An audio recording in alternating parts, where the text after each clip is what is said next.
Hijaunya lembah, hijaunya lereng pegunungan. Seri 5 Pelangi di Langit Singasari. Cerita, Esa Mintarja. Audiobook, novel silat. Bab 171.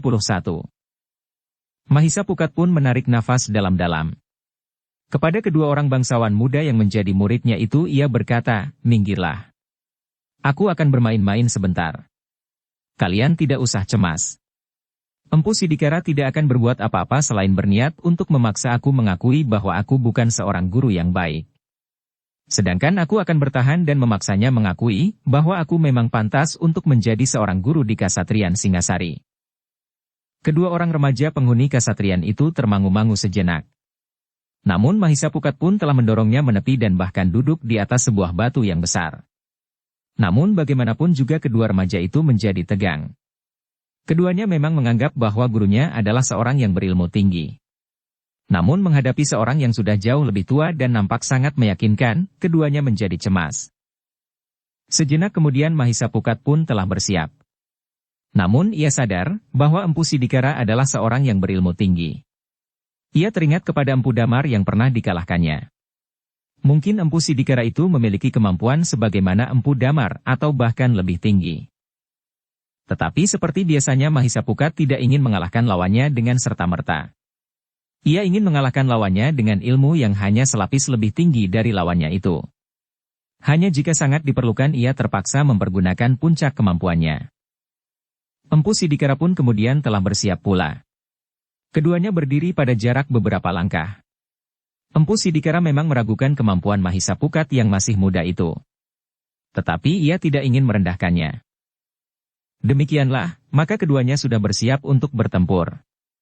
Meskipun Empu Sidikara hanya ingin sekedar menjajagi, namun kemungkinan yang lebih gawat akan dapat terjadi.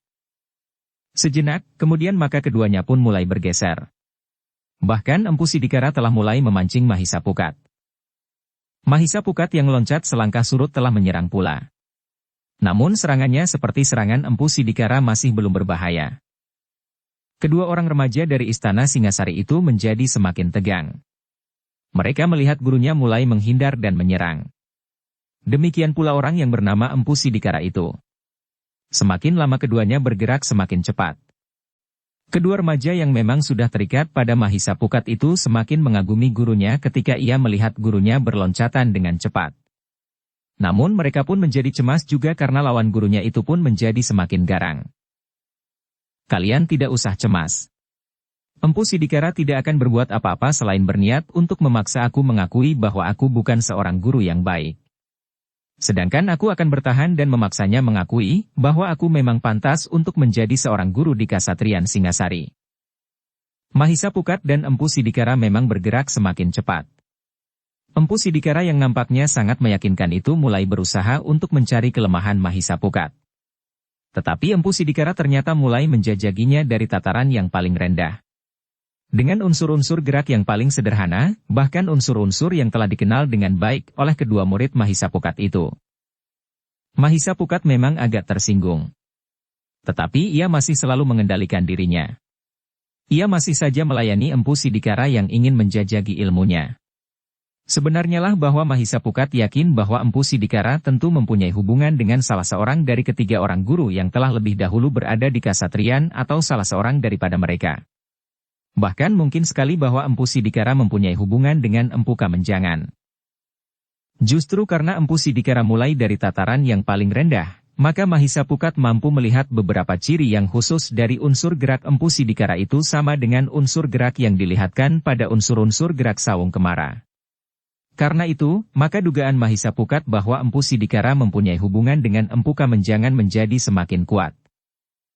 Bahkan ketika Mahisa Pukat menjadi semakin yakin, ia pun berkata sambil menghindari serangan Empu Sidikara, "Empu, aku pernah melihat unsur-unsur gerak sebagaimana Empu peragakan kali ini. Barangkali bagi Empu memang sekedar dasar-dasar dari ilmu yang Empu miliki. Namun justru karena itu, persamaan itu menjadi semakin jelas."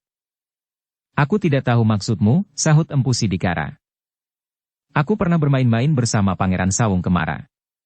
Ternyata unsur-unsur gerak yang aku lihat pada pangeran itu sama dengan dasar-dasar unsur gerak Empu Sidikara, justru karena Empu beranjak dari dasar ilmu yang Empu miliki. Sedangkan Pangeran Saung Kemara adalah murid Empu Kamenjangan. Jadi kau menganggap bahwa aku mempunyai hubungan dengan Empu Kamenjangan, bertanya Empu Sidikara. Hanya dugaanku, berdasarkan pada pengamatanku atas ciri-ciri dari ilmu yang Empu miliki dan ilmu yang temurun dari Empu Kamenjangan, jawab Mahisa Pukat. Empu Sidikara sama sekali tidak menjawab. Tetapi ia justru meningkatkan ilmunya ke tataran yang lebih tinggi. Ia memang menyesal bahwa ia berangkat dari dasar ilmunya yang paling sederhana. Ia memang bermaksud memanaskan hati Mahisa Pukat yang masih muda itu. Jika hatinya terbakar, maka ia tentu akan segera berusaha dengan cepat mengalahkannya. Tetapi yang terjadi justru tidak demikian. Mahisa Pukat itu justru berusaha mengenali ciri-ciri dasar dari ilmu yang memang bersumber dari perguruan yang sama dengan Empu Kamenjangan. Tetapi itu tidak penting, berkata Empu Sidikara di dalam hatinya untuk menghapus perasaan kecewanya. Yang penting aku dapat membuktikan bahwa anak itu tidak sepantasnya menjadi guru di Kasatriyan Singasari. Dengan demikian, maka pertempuran antara keduanya itu pun semakin lama menjadi semakin meningkat. Empu Sidikara dengan cepat ingin menyembunyikan unsur-unsur dasar pada ilmunya sebagaimana yang dapat dilihat oleh Mahisa Pukat pada Pangeran Saung Kemara. Namun persamaan itu sudah terlanjur dilihat oleh Mahisa Pukat. Demikianlah, maka keduanya pun bergerak semakin lama semakin cepat. Empu Sidikaralah yang kemudian merasa tidak perlu lagi mempermainkan perasaan Mahisa Pukat, karena ternyata hati anak muda itu tidak mudah terbakar. Meskipun masih muda, tetapi Mahisa Pukat itu mampu mengendalikan perasaannya dengan sebaik-baiknya. Getar perasaannya sama sekali tidak nampak mempengaruhinya ketika ia memanasinya dengan menjajaki kemampuan anak muda itu dari tataran yang paling rendah. Bahkan sebaliknya, anak muda itu justru selalu mengimbanginya. Pada saat Empu Sidikara masih berada pada tataran terendah, Mahisa Pukat sama sekali tidak berusaha mendahuluinya dan menyelesaikannya dengan cepat. Tetapi Mahisa Pukat pun melawannya dengan landasan ilmunya dari tataran yang paling rendah pula. Hanya orang yang terlalu yakin akan kemampuannya yang dapat berbuat demikian, berkata Empu Sidikara di dalam hatinya. Ketika pertempuran itu menjadi semakin seru, maka kedua orang remaja dari Kasatriyan Singasari itu pun menjadi semakin bingung. Mereka mulai tidak mengerti atas apa yang terjadi. Mereka tidak tahu siapakah di antara keduanya yang terdesak dan mendesak. Yang mereka ketahui, keduanya berloncatan dengan cepat dan bahkan semakin keras pula. Benturan-benturan pun segera terjadi. Kadang-kadang Empu Sidikara terdesak mundur. Namun kemudian Mahisa Pukatlah yang harus bergeser surut. Serangan demi serangan telah dilontarkan dari kedua belah pihak. Dengan mata kecilnya kedua remaja itu mulai melihat bahwa serangan-serangan kedua belah pihak mulai menyentuh lawannya. Tetapi ternyata bahwa hal itu tidak mudah dilakukannya. Mahisa Pukat pun masih juga mampu meningkatkan ilmunya sebagaimana Empu Sidikara itu sendiri. Karena itu, maka kegelisahan telah mencengkam jantungnya. Apalagi ketika ia sudah merambah ke ilmu puncaknya. Dari mana anak iblis ini menyadap ilmunya, geram Empu Sidikara di dalam hatinya. Bagi Empu Sidikara, Mahisa Pukat selain merupakan anak yang baru lahir kemarin sore, juga merupakan orang baru di kota raja. Sebenarnya lah bahwa Mahisa Pukat memang terhitung belum begitu lama berada di kota raja sejak ia mengunjungi ayahnya dan terkait oleh seorang gadis sehingga ia tidak ikut kembali ke padepokannya. Ternyata anak muda yang sebelumnya tidak dikenalnya itu memiliki ilmu yang cukup tinggi. Dalam kegelisahannya itu, maka Empu Sidikara pun telah berteriak, "Hi, anak ingusan. Aku sekarang percaya bahwa kau memang memiliki ilmu yang tinggi yang pantas kau pergunakan sebagai bekal untuk menyatakan kesediaanmu menjadi salah seorang guru di Kasatriyan. Tetapi itu bukan berarti bahwa kau akan mampu mengalahkan aku." "Aku tidak ingin mengalahkanmu, Empu," jawab Mahisa Pukat. "Yang aku lakukan adalah sekedar mempertahankan diri.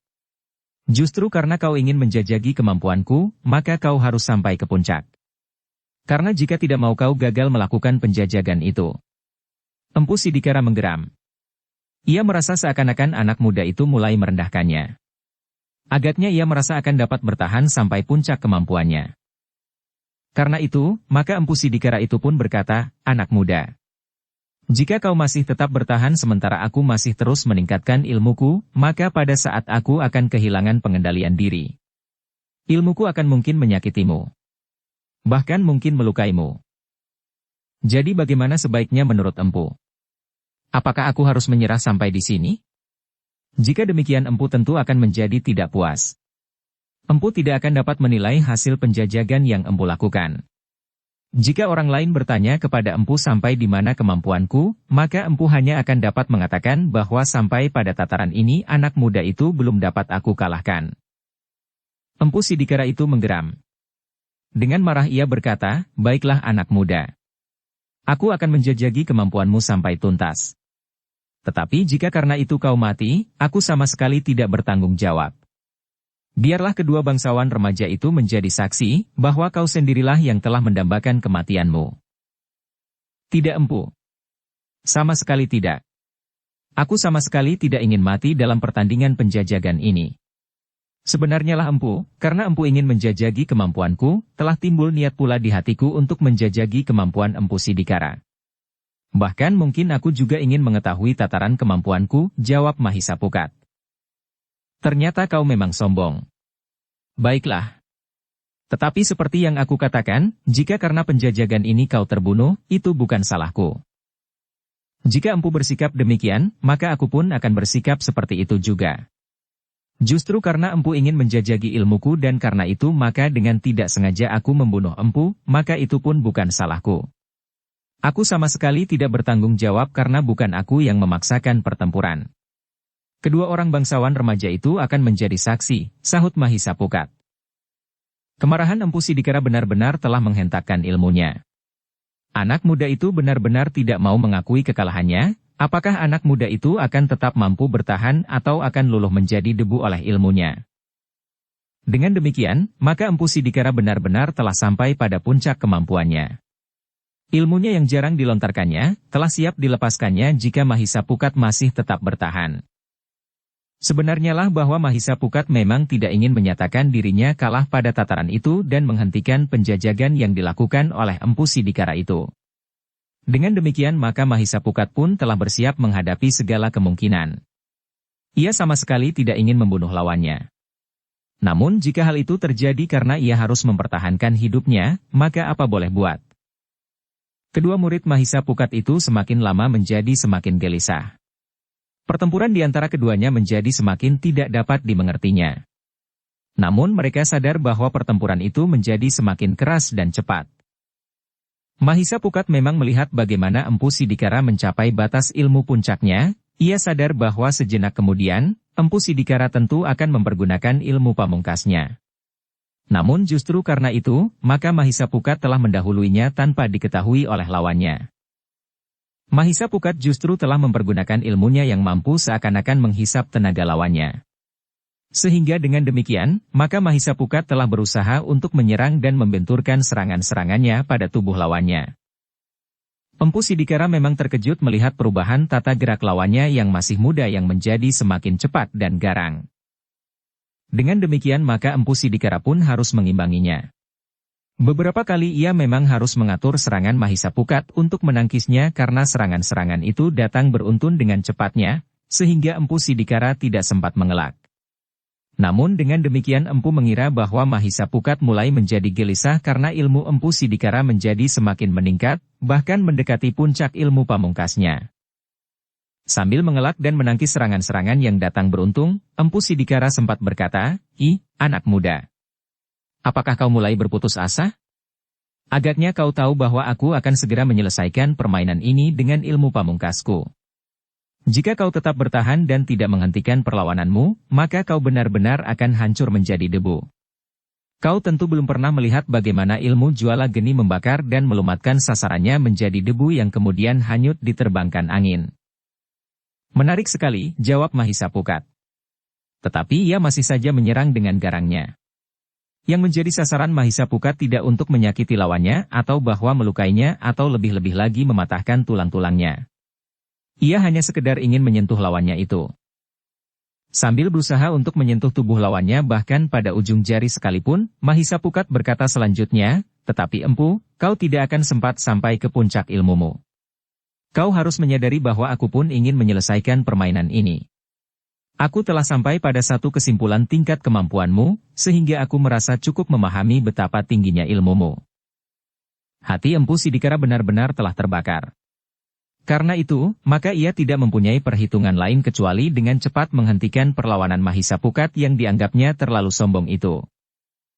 Tetapi ketika Empu Sidikara mengambil jarak untuk mendapat kesempatan melepaskan ilmunya Juala Geni, maka ia merasa sesuatu yang asing pada dirinya. Demikian ia memusatkan nalar budinya, siap untuk melepas ilmu Juala Geni yang akan dapat menghancurkan lawannya menjadi debu, maka terasa ada kekosongan di dalam dirinya. Ancang-ancang yang diambilnya, ternyata tidak mampu menjadi pancadan lontaran ilmu Juala Geni. Bahkan Empu Sidikara itu sempat merasakan betapa tulang-tulangnya menjadi lemah dan urat-urat nadinya tidak berdaya. Bahkan tenaganya pun telah menyusut dengan cepatnya. Mahisa Pukat memang tidak memburu Empu Sidikara. Meskipun Empu Sidikara masih mampu berdiri tegak dan kokoh, namun tenaganya tidak cukup kuat untuk mendukung lontaran ilmunya Juala Geni. Jika ia memaksakannya, maka ia akan dapat kehabisan tenaga sementara ilmu yang terlontar tidak cukup kuat untuk menghancurkan lawannya. Apalagi lawannya mempunyai ilmu yang cukup tinggi. Untuk beberapa saat lamanya Empu Sidikara berdiri termangu-mangu. Justru karena Mahisa Pukat tidak memburunya, maka Empu Sidikara sempat membuat penilaian tentang ilmunya serta kemampuan lawannya.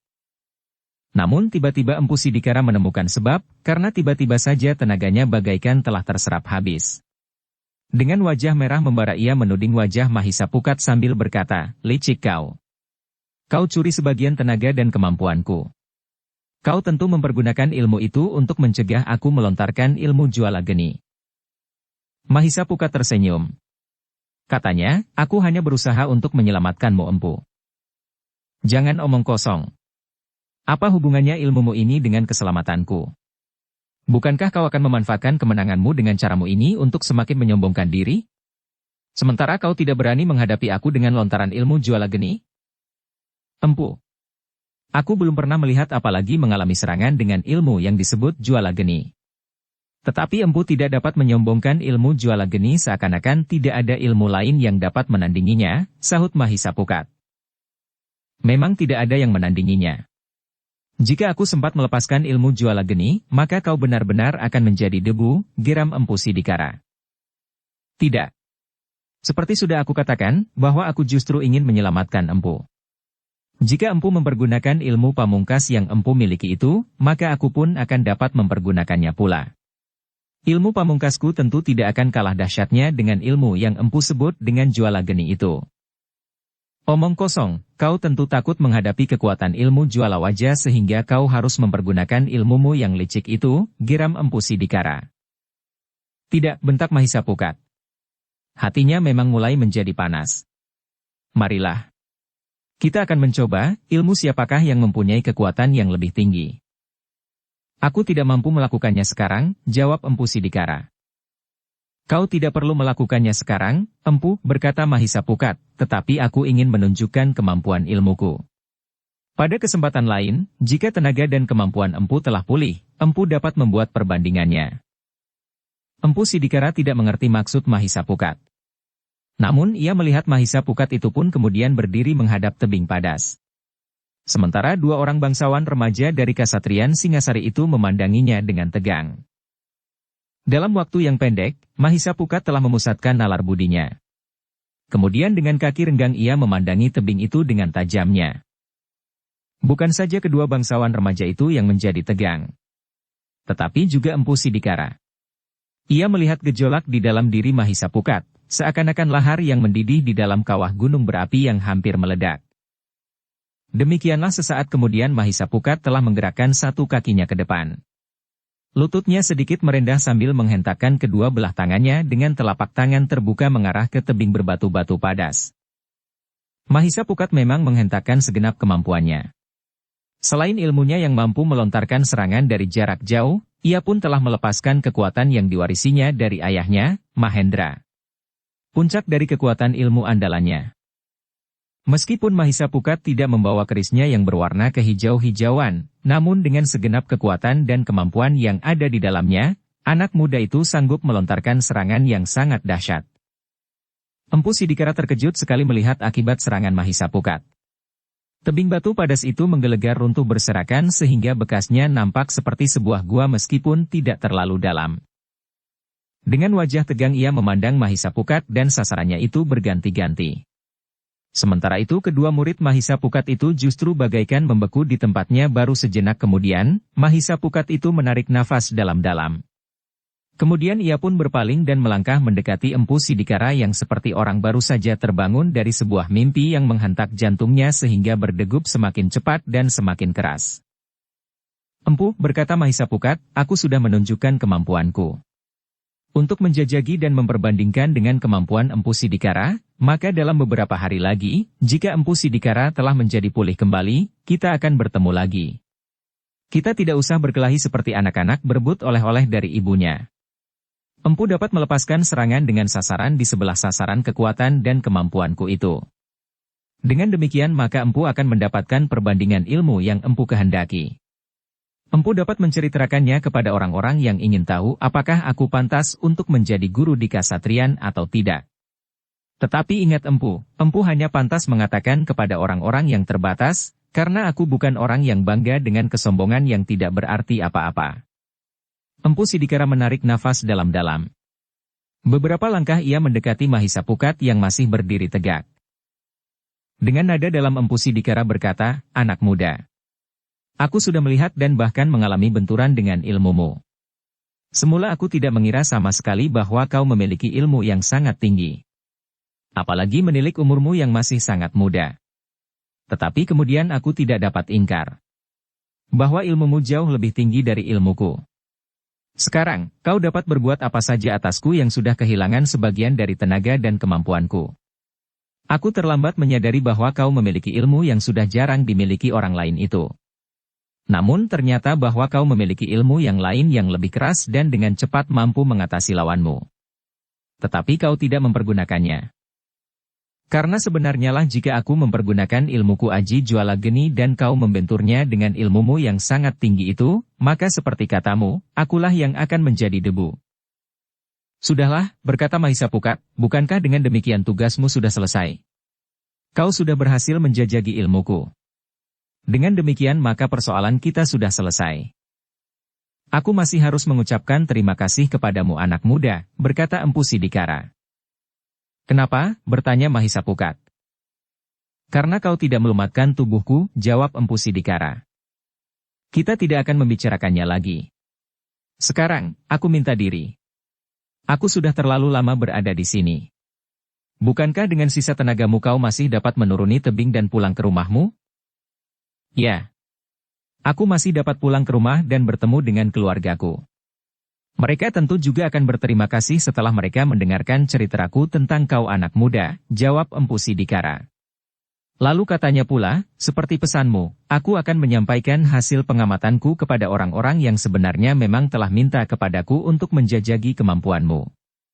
Untuk membuat kau malu kepada dirimu sendiri bahwa kau telah bersedia menjadi guru di Kasatriyan. Namun ternyata bukan kau yang harus malu. Tetapi orang-orang yang ingin menjajaki kemampuanmu itulah yang harus malu karena kau benar-benar pantas bahkan melampaui ketiga orang guru yang telah ada di Kasatriyan. Baiklah Empu. Jika kau ingin orang lain yang terbatas itu mengetahui tataran ilmuku, bukan maksudku untuk menyombongkan diriku. Tetapi semata-mata agar di Kasatriyan itu terdapat ketenangan. Juga di antara bangsawan-bangsawan muda yang tinggal di Kasatriyan itu." Empu Sidikara mengangguk-angguk. Katanya, "Aku mengerti anak muda." Mahisa Pukat pun kemudian berpaling kepada kedua orang muridnya. Katanya, "Sudahlah. Lupakanlah. Anggaplah bahwa yang kau saksikan benar-benar hanya sebuah permainan." Tetapi, remaja-remaja itu menjadi gagap. Mahisa Pukat tersenyum. Katanya, seseorang yang mau belajar dengan tekun, ia dapat mencapai satu tataran ilmu yang meyakinkan. Ilmu apapun juga yang dipelajarinya. "Apakah kami juga dapat melakukannya?" bertanya salah seorang dari kedua remaja itu. "Tentu," jawab Mahisa Pukat, "jika kau belajar dengan sungguh-sungguh. Tidak malas dan tidak segan berlatih dengan sebaik-baiknya. Ilmu itu memang tidak akan dapat datang dengan sendirinya. Guru-guru dalam ilmu apapun tidak akan dapat dengan meniup ubun-ubun muridnya dan lengan tiba-tiba muridnya menjadi seorang yang mumpuni. Seorang murid akan memiliki kemampuan gurunya jika ia mau bekerja keras dan menurut segala petunjuk baik yang diberikan oleh gurunya. Kedua orang anak muda itu mengangguk-angguk. Di dalam jantung mereka terbersit janji kepada diri sendiri, bahwa mereka akan bekerja keras untuk dapat mewarisi ilmu yang tidak masuk penalaran mereka. Demikianlah maka Mahisapukat pun telah mengajak kedua orang remaja itu kembali ke istana. Sambil memandang matahari yang tinggi di langit, Mahisapukat berkata, "Kita sudah terlalu lama berada di sini. Sebaiknya kita cepat kembali sebelum kalian dicari karena kalian terlalu lama tidak nampak di Kasatriyan." Kedua remaja itu pun kemudian bersama-sama Mahisapukat meninggalkan tempat itu. Dengan nada datar Mahisapukat minta diri kepada Empu Sidikara. Kepada kedua muridnya Mahisapukat pun berkata, "Minta dirilah kepada Empu Sidikara." Kedua orang remaja itu memang menjadi ragu-ragu. Namun ketika sekali lagi Mahisapukat meminta kepada mereka, maka mereka pun telah minta diri pula kepada Empu Sidikara. Empu Sidikara tersenyum. Di luar dugaan kedua remaja itu, Empu Sidikara berkata, "Belajarlah dengan baik, Raden. Kau telah mendapatkan seorang guru yang bukan saja berilmu sangat tinggi, tetapi juga orang yang sangat baik. Kau tidak usah memuji Empu. Mereka masih terlalu muda untuk mendengarkan pujian sehingga akan dapat membekas terlalu dalam di hati mereka," berkata Mahisapukat. "Kalau aku berpura-pura itu memang akan sangat berbahaya bagi mereka. Tetapi aku berkata sebenarnya dan dengan hati yang ikhlas.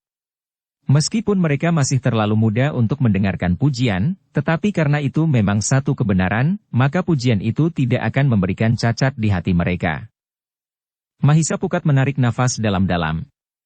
Ia pun percaya bahwa Empu Sidikara memberikan pujian itu dengan hati yang jernih setelah ia berhasil menguasai perasaannya. Ia memang tidak dapat ingkar dari kenyataan tentang pelayan dalam muda yang dihadapinya. Bahkan Empu Sidikara itu pun kemudian berdesis, "Seharusnya kau tidak menjadi seorang pelayan dalam." "Kenapa?" bertanya Mahisapukat. "Aku tidak yakin bahwa Manggala pelayan dalam itu memiliki kelebihan daripadamu," desis Empu Sidikara. "Yang diperlukan seorang Manggala bukan sekedar kemampuan dalam olah kanuragan," jawab Mahisapukat, "tetapi juga wibawa dan kemampuan memimpin anak buahnya. Pengalaman tentu akan ikut menentukan keberhasilan seorang Manggala." Empu Sidikara mengangguk-angguk. Namun di antara senyumnya ia berkata, "Pandanganmu tentang kehidupan ternyata lebih luas dari yang aku duga.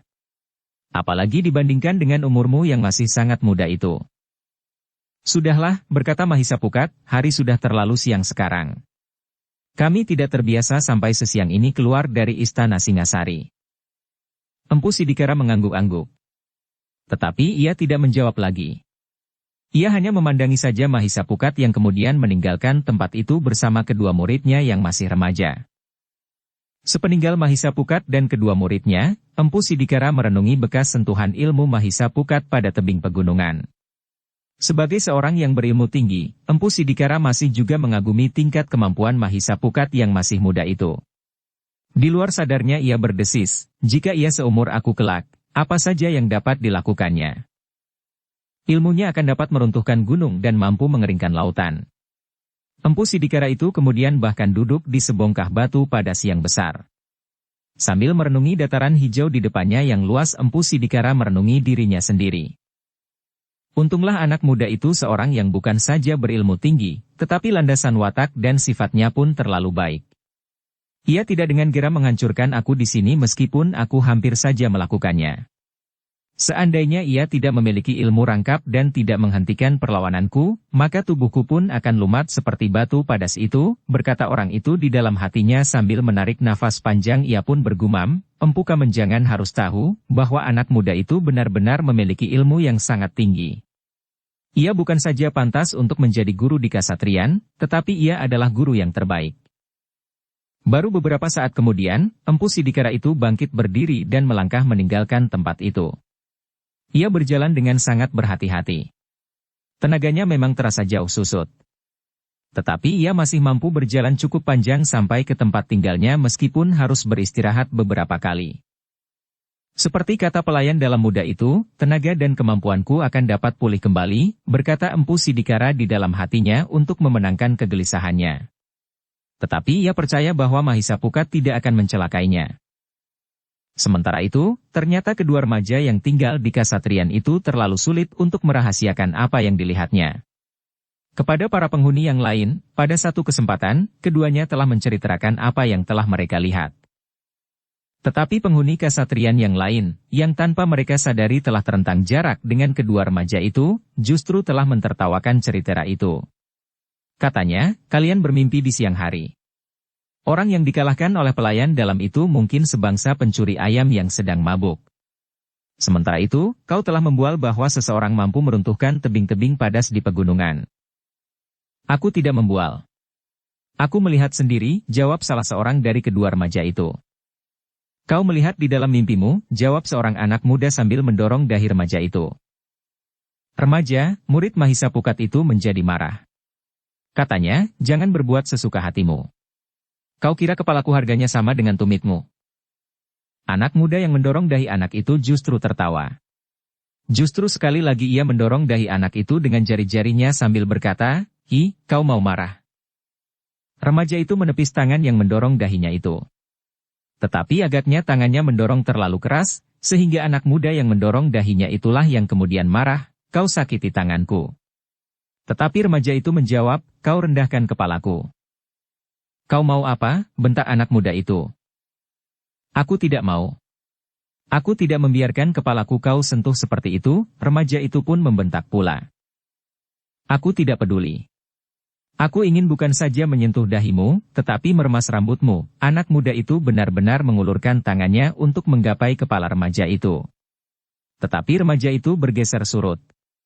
Sekali lagi tangannya menepis. Justru lebih keras sehingga anak muda itu benar-benar kesakitan. Anak muda itu benar-benar marah. Tangannya tiba-tiba saja terayun ke wajah remaja yang menolak diremas rambutnya itu. Remaja yang seorang lagi terkejut melihat ayunan tangan itu. Rasa-rasanya ia ingin meloncat menahan tangan itu. Tetapi ternyata bahwa tangan itu tidak mengenai sasarannya. Remaja yang diserang wajahnya itu dengan cepat bergeser mundur. Seakan-akan ia bergerak begitu saja di luar sadarnya. Anak muda yang mengayunkan tangannya tetapi tidak mengenainya justru menjadi semakin marah. Apalagi ketika para bangsawan muda yang tinggal di Kasatrian dan melihat peristiwa itu tertawa hampir serentak. Karena itu maka hati bangsawan muda itu menjadi semakin panas. Tetapi sebaliknya remaja yang merasa direndahkan itu pun menjadi marah pula. Meskipun ia sadar bahwa anak muda itu lebih besar daripadanya, tetapi kemarahannya serta harga dirinya mendorongnya untuk melawan. Anak-anak muda yang lain sama sekali tidak berusaha untuk melerainya. Mereka justru bertepuk tangan dan memanasi suasana agar keduanya benar-benar berkelahi meskipun sama sekali tidak seimbang. Bahkan seorang anak muda berteriak, "Pukul saja anak itu. Pukul mulutnya agar tidak dapat membual lagi." Anak muda yang marah itu memang mencoba sekali lagi memukul mulut remaja itu. Tetapi remaja yang tidak mau diinjak harga dirinya itu sudah siap untuk melawannya. Yang tidak diharapkan memang terjadi. Dipanas-panasi oleh anak-anak muda yang lain, maka keduanya benar-benar telah berkelahi meskipun tidak seimbang. Remaja yang seorang lagi tidak sempat untuk mencegah saudaranya yang berkelahi itu. Ia hanya dapat memperhatikan dengan tegang. Namun ia pun telah bersiap jika terjadi kecurangan dalam perkelahian itu. Tidak seorang pun dapat mengatakan, kenapa kedua orang remaja itu sama sekali tidak menjadi ketakutan menghadapi anak-anak muda yang lebih besar dan lebih banyak itu. Bahkan kedua orang remaja itu sendiri tidak menyadari bahwa hal itu merupakan salah satu akibat dari tempaan lahir dan batin yang diberikan tidak secara langsung oleh Mahisa Pukat. Demikianlah, maka kedua orang yang tidak sama besar itu telah berkelahi. Semula anak-anak muda yang bertepuk dan bersorak-sorak itu sama sekali tidak memperhatikan apa yang telah terjadi. Mereka memang ingin remaja itu menjadi jera untuk membual dan menyombongkan diri. Tetapi yang terjadi kemudian membuat mereka menjadi berdebar-debar. Tepuk tangan dan sorak itu semakin lama menjadi semakin merendah dan akhirnya hampir berhenti sama sekali. Yang mereka lihat adalah, anak muda yang jauh lebih besar itu segera mengalami kesulitan. Para bangsawan muda itu memang menjadi tegang. Untuk beberapa saat mereka tidak yakin akan penglihatan mereka. Sebagian dari mereka mengira bahwa anak muda itu masih belum bersungguh-sungguh, sehingga ia nampak seakan-akan terdesak. Bangsawan muda itu memang menjadi sangat marah ketika serangan anak itu mampu mengenai tubuhnya, bahkan telah mendorongnya beberapa langkah surut. Karena itu, maka ia pun telah menghentakkan kemampuannya. Ia tidak mau dipermalukan di hadapan saudara-saudaranya yang menghuni kasatrian itu. Dalam pada itu, maka serangan-serangannya yang datang beruntun memang sekali-sekali mampu mengenai lawannya yang masih remaja itu. Bahkan anak itu sekali terlempar dan jatuh berguling. Tetapi anak itu segera melenting bangkit dan siap untuk berkelahi lagi. Remaja itu memang menjadi liat. Meskipun ia baru menguasai unsur-unsur gerak yang sederhana dan dasar-dasarnya saja, tetapi karena tubuhnya yang ditempa dalam lingkungan alam yang luas, maka tubuh kecilnya itu seakan-akan menjadi sangat liat dan kuat dibanding dengan remaja sebayanya. Kebiasaannya memperhatikan berbagai macam binatang membuatnya seakan-akan dengan gerak naluriah menirukannya. Itulah sebabnya, maka bangsawan remaja itu justru mampu mengimbangi saudaranya yang sudah lebih tua. Perkelahian itu ternyata berlangsung cukup lama. Bangsawan yang lebih tua itu semakin lama menjadi semakin terdesak. Serangan-serangan bangsawan yang lebih muda itu semakin sering mengenai sasarannya. Bahkan kening bangsawan muda itu mulai membiru. Pipinya menjadi lembab dan dadanya serasa menjadi sesak. Beberapa kali kaki anak yang masih sangat muda itu sempat mengenai dadanya. Para bangsawan muda yang ada di kasatrian itu memang menjadi heran. Bahkan Saung Kemara yang juga melihat perkelahian itu menjadi heran. Ia sama sekali tidak mengira bahwa remaja yang menjadi murid Mahisa Pukat, yang dianggap terbelakang itu memiliki kemampuan yang dapat mengimbangi saudara-saudaranya yang lebih tua. Bahkan ternyata anak itu bukan saja mampu mengimbangi. Dengan unsur gerak yang sederhana itu nampaknya anak itu cukup mapan menghadapi saudaranya yang lebih besar dan lebih tua yang berlatih di bawah seorang guru yang dianggapnya lebih baik dari pelayan dalam itu. Para bangsawan muda yang kemudian diam mematung itu mulai digelitik oleh perasaan mereka. Mereka pun merasa tersinggung atas kekalahan saudaranya terutama yang seperguruan. Apalagi mereka merasa lebih besar dan lebih tua. Bahkan lebih dahulu berlatih olah kanuragan. Semula mereka memang merasa segan untuk berbuat sesuatu terhadap anak-anak yang masih lebih kecil dari mereka. Tetapi semakin lama bangsawan muda itu semakin mengalami kesulitan. Tetapi dalam pada itu, bangsawan yang masih remaja yang seorang lagi itu pun telah bersiap pula. Jika seorang yang lain mengganggu perkelahian itu, maka ia pun akan segera melibatkan diri apapun yang akan terjadi. Bahkan seandainya bangsawan-bangsawan muda yang lebih besar itu akan mengeroyoknya beramai-ramai. Namun ketika anak-anak muda itu mulai bergerak, sementara remaja yang seorang lagi telah melangkah maju, maka dua orang pelayan dalam yang bertugas dan kebetulan berkeliling kasatrian telah melihat perkelahian itu. Bergegas mereka mendatangi. Semula mereka mengira bahwa bangsawan-bangsawan muda penghuni kasatrian itu sedang berlatih. Tetapi ternyata mereka benar-benar berkelahi di antara mereka. Karena itu, maka dengan cemas kedua pelayan dalam itu berusaha untuk melerai, sementara bangsawan muda yang sedang berkelahi itu seakan-akan sudah tidak mempunyai kesempatan lagi untuk mempertahankan diri. Cukup, cegah salah seorang pelayan dalam, sementara kawannya berusaha untuk mendorong mereka yang sedang berkelahi itu saling menjauhkan diri. Kalian tidak boleh berkelahi, berkata pelayan dalam itu. Bukan salahku, sahut remaja itu. Ia yang bersalah, seorang bangsawan muda menyahut. Siapapun yang bersalah, tetapi Raden tidak boleh berkelahi di antara kalian, berkata pelayan dalam itu. Para bangsawan muda itu termangu-mangu sejenak. Seandainya mereka belum tahu bahwa para pelayan dalam itu juga memiliki kemampuan bertempur yang tinggi sebagaimana para prajurit, maka mereka tentu tidak mendengarkan kata-kata mereka. Apalagi ketika pelayan dalam itu berkata, kami adalah petugas-petugas yang mendapat wewenang. Baik karena tugas dan kedudukan kami maupun wewenang dari Pangeran Kuda Pratama. Karena itu, kami mohon, perkelahian ini dihentikan. Ia sudah menghina aku, berkata remaja yang berkelahi itu. Sudah, cegah pelayan dalam itu, semuanya akan diselesaikan oleh Pangeran Kuda Pratama. Kami akan menghadap dan memberikan laporan tentang perkelahian ini. Raden bersama-sama tentu akan dipanggil menghadap. Bangsawan-bangsawan muda itu terdiam. Mereka mulai dapat mempergunakan penalaran mereka. Pangeran Kuda Pratama dapat marah kepada mereka dan mengambil tindakan atas mereka, karena Pangeran Kuda Pratama mempunyai wewenang untuk menghukum mereka. Tetapi perkelahian itu sudah terjadi. Karena itu, maka hal itu harus dilaporkan kepada Pangeran Kuda Pratama. Ketika laporan itu sampai kepada Pangeran Kuda Pratama, maka Pangeran Kuda Pratama telah memanggil mereka dan beberapa orang yang menyaksikan perkelahian itu. Bahkan keempat orang yang telah diangkat menjadi guru para bangsawan muda itu. Dengan nada dalam Pangeran Kuda Pratama berkata, perkelahian itu sangat tidak pantas. Para bangsawan muda itu menundukkan kepalanya. Sementara Pangeran Kuda Pratama bertanya, apa sebabnya kalian berkelahi? Apakah guru-guru kalian mengeluarkan kepada kalian, agar kalian yang satu dengan yang lain harus berkelahi? Tidak ada yang segera menjawab, sehingga Pangeran Kuda Pratama harus mengulangi pertanyaannya. Aku ingin mendengar jawaban kalian, agar guru-guru kalian ikut mendengar, berkata Pangeran Kuda Pratama kemudian. Bangsawan-bangsawan muda penghuni kasatrian itu termangu-mangu. Sementara Empu Kamenjangan dan kedua orang guru yang lain saling berpandangan. Baru kemudian Empu Kamenjangan berkata, sebaiknya kalian memang mengatakan apa yang telah terjadi agar Pangeran Kuda Pratama dapat menentukan tindakan yang akan diambilnya.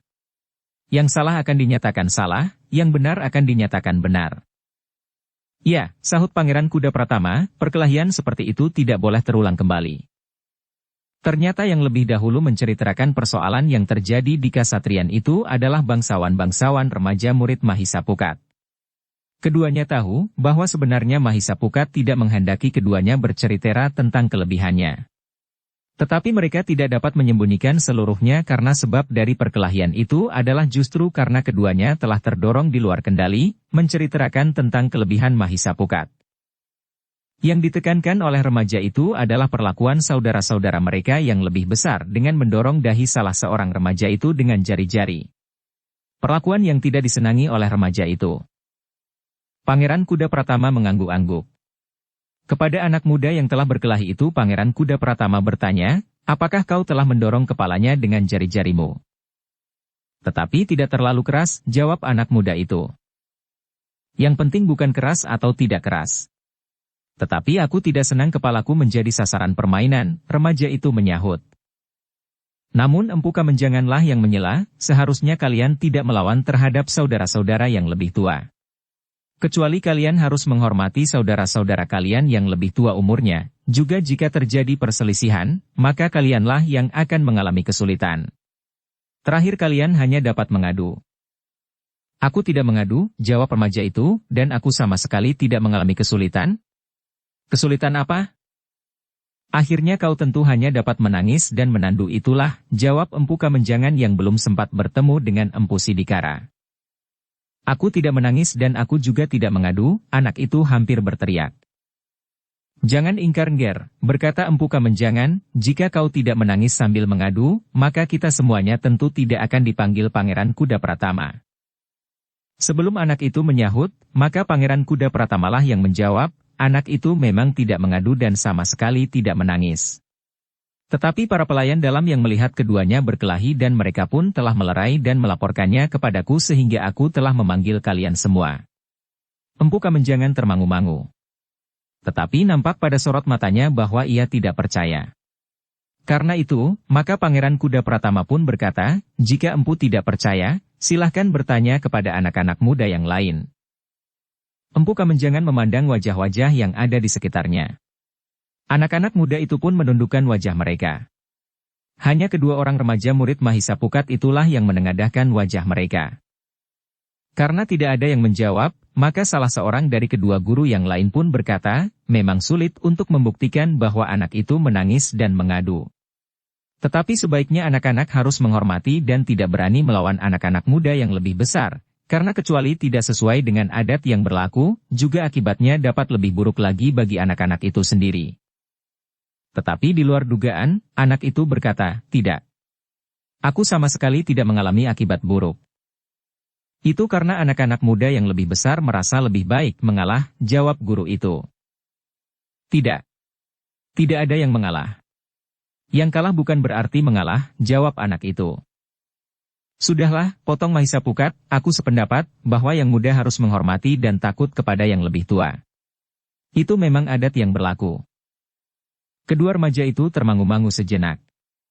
Tetapi mereka tidak menjawab. Sehingga Mahisapukat berkata selanjutnya, jadi kalian berdualah yang memang harus mengalah. Empu Kamenjangan termangu-mangu mendengar kata-kata Mahisapukat. Apalagi kedua orang guru yang lain. Seorang di antara mereka berkata, kedua remaja itu tidak harus mengalah. Demi kebaikan mereka sendiri. Jika terjadi perselisihan dan perkelahian, maka yang akan mengalami kesulitan adalah mereka yang lebih kecil. Karena itu, mereka bukannya harus mengalah, tetapi tahu diri begitulah.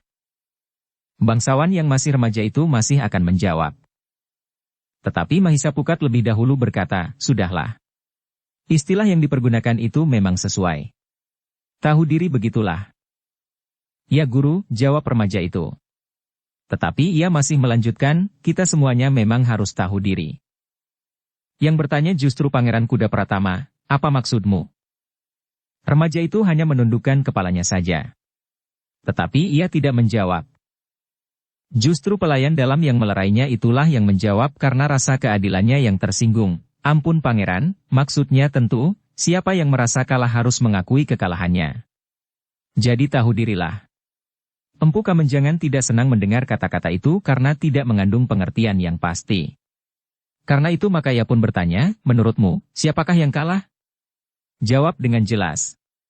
Karena persoalannya adalah persoalan yang kasat mata. Jika kau yang melerai dan sempat menilai di antara mereka yang berkelahi itu. Justru karena keduanya dilihat dari wujudnya sudah tidak seimbang. Apalagi dari landasan kemampuan mereka. Kecuali jika saat melerai perkelahian itu kau sedang mabuk. Tidak empu, aku tidak sedang mabuk, jawab pelayan dalam yang melerai itu. Mempergunakan ilmumu yang licik itu, geram Empu Sidikara. Jadi apa yang kau lihat? Katakan dengan jujur, desak Empu Kamenjangan, dengan demikian, kita akan dapat menentukan sikap. Untuk kebaikan semuanya. Pelayan dalam itu termangu-mangu. Namun kemudian ia menjawab, ketika aku melerai perkelahian itu, maka anak muda yang lebih besar itu sedang terdesak dan mengalami kesulitan. Apa, bentak Empu Kamenjangan, apakah kau sedang mengigau? Katakan sekali lagi. Ampun Empu. Aku memang melihat bahwa anak muda itu sedang terdesak. Kita pun dapat melihat, berkas-berkas biru di wajahnya dan barangkali ia akan dapat mengatakannya sendiri. Wajah Empu Kamenjangan menjadi merah. Guru yang lain, yang langsung menangani bangsawan muda itu bertanya, apakah benar begitu Raden? Omong kosong, bangsawan muda itu menjawab hampir berteriak, jika saja aku tidak mengingat bahwa ia masih terlalu kanak-kanak. Tetapi justru karena itu, ia tidak tahu diri itulah. Sehingga ia justru telah menyakiti aku. Pangeran, tiba-tiba guru anak muda itu hatinya menjadi panas, jika kita semua meragukan, sebaiknya kita melihat langsung apa yang dapat mereka lakukan. Omong kosong, bangsawan muda itu menjawab hampir berteriak, jika saja aku tidak mengingat bahwa ia masih terlalu kanak-kanak. Tetapi justru karena itu, ia tidak tahu diri itulah. Namun dengan cepat Mahisapukat menyahut, itu bukan penyelesaian yang baik. Pelayan dalam itu sudah melerai perkelahian yang terjadi. Sebaiknya kita tidak justru mengadu mereka. Tetapi itu ada baiknya, berkata Empu Kamenjangan, bukankah lebih aman jika mereka memperbandingkan ilmu mereka di hadapan kita dari mana mereka berkelahi tanpa ada saksi orang-orang tua seperti kita. Dengan demikian maka yang kalah tentu akan tahu diri. Ia tidak akan berani lagi setidak-tidaknya menjadi sebab perkelahian. Yang menang tentu diperingatkan bahwa ia tidak boleh berbuat sesuka hatinya sendiri. Tetapi kepastian itu akan menenteramkan kasatrian. Yang kalah harus tahu diri dan yang menang tidak berbuat sewenang-wenang. Tetapi apakah perkelahian tidak justru menanamkan dendam di hati mereka yang seharusnya masih jernih itu? Bertanya Mahisapukat. Tentu tidak. Tetapi selama kepastian siapakah yang menang dan siapakah yang kalah belum diakui oleh mereka, maka perkelahian akan dapat terjadi setiap saat. Baiklah, tiba-tiba Pangeran Kuda Pratama yang menyahut, aku setuju dengan Empu Kamenjangan. Kita akan melihat siapakah yang menang dan siapakah yang akan kalah. Tetapi dengan janji, bahwa masing-masing bersikap jujur. Yang kalah mengakui kekalahannya dan yang menang tidak boleh sewenang-wenang dalam kesombongannya. Selanjutnya yang besar pun merasa wajib ikut membantu dan melindungi yang lebih kecil, sebaliknya yang lebih kecil harus menghormati dan tahu diri. Mahisapukat menarik nafas dalam-dalam. Katanya, apa boleh buat? Jika itu yang harus terjadi. Nah, berkata Pangeran Kuda Pratama, siapa yang telah berkelahi tadi? Kita akan melihat perkelahian itu. Bangsawan yang masih remaja, murid Mahisa Pukat itu pun telah melangkah ke depan sambil berkata, "Aku sekedar melindungi kepalaku. Aku tidak mau kepalaku menjadi permainan." "Kita tidak berbicara tentang sebab perkelahian itu terjadi," potong Empu Kamenjangan. "Nah, sekarang siapakah lawannya?" Anak muda yang di wajahnya telah nampak berkas-berkas biru di keningnya itu memang menjadi ragu-ragu. Tetapi di hadapan gurunya ia tidak boleh nampak ketakutan. Ia pun berharap bahwa jika perlu maka gurunya akan dapat berbuat sesuatu. Bukan saja atas anak itu, tetapi justru atas guru anak itu. Karena itu, maka anak muda itu pun segera melangkah maju. Dengan ragu ia berkata, "Aku sudah berusaha untuk mengalah. Tetapi anak itu justru memanfaatkannya dan menyakiti wajahku. Ketika aku siap untuk membalas, maka datanglah pelayan dalam itu melerai. Tetapi ia menganggap bahwa aku telah terdesak. Marilah, sekarang kita akan melihat apa yang sebenarnya terjadi," berkata gurunya, salah seorang di antaranya ketiga orang guru yang ada di kasatrian itu yang datang sebelum Mahisa Pukat. Dalam pada itu maka Pangeran Kuda Pratama pun berkata, "Tetapi ingat, permainan ini harus dilakukan dengan jujur. Kemudian akibatnya pun harus ditanggung dengan jujur pula. Tidak ada dendam dan tidak ada kebencian di antara para penghuni kasatrian." "Ya Pangeran," sahut Empu Kamenjangan. "Apa yang terjadi di sini dimaksud untuk menyelesaikan persoalan, bukan untuk menumbuhkan persoalan-persoalan baru." Demikianlah, maka keempat orang guru yang ada di kasatrian itu telah mengatur tempat permainan para bangsawan muda itu. Tetapi seakan-akan merekalah yang akan terlibat langsung, sehingga justru merekalah yang sebelumnya sudah berkeringat di seluruh tubuh mereka. Sejenak kemudian maka kedua orang bangsawan muda itu sudah berhadapan. Keduanya memang tidak seimbang. Seorang masih remaja sedang yang lain telah mendekati usia dewasanya. Pangeran Kuda Pratama menarik nafas dalam-dalam. Bagaimanapun wujud mereka membuatnya berdebar-debar. Selisih yang agak jauh itu tentu akan berpengaruh atas kekuatan tenaga mereka dan tentu juga tingkat penalaran mereka. Karena itu, maka Pangeran Kuda Pratama itu sendiri telah berada di dalam arena untuk mengamati langsung permainan itu. "Serahkan mereka kepadaku," berkata Pangeran Kuda Pratama kepada para guru yang bertugas di kasatrian itu. Termasuk Mahisa Pukat dan guru anak muda itu. Keempat orang guru itu pun bergeser mundur untuk mengambil jarak. Mereka tidak dapat menolak perintah Pangeran Kuda Pratama untuk meninggalkan murid mereka dan mempercayakan kepada pangeran itu. Apalagi mereka pun mengetahui bahwa Pangeran Kuda Pratama adalah seorang pangeran yang berilmu sangat tinggi.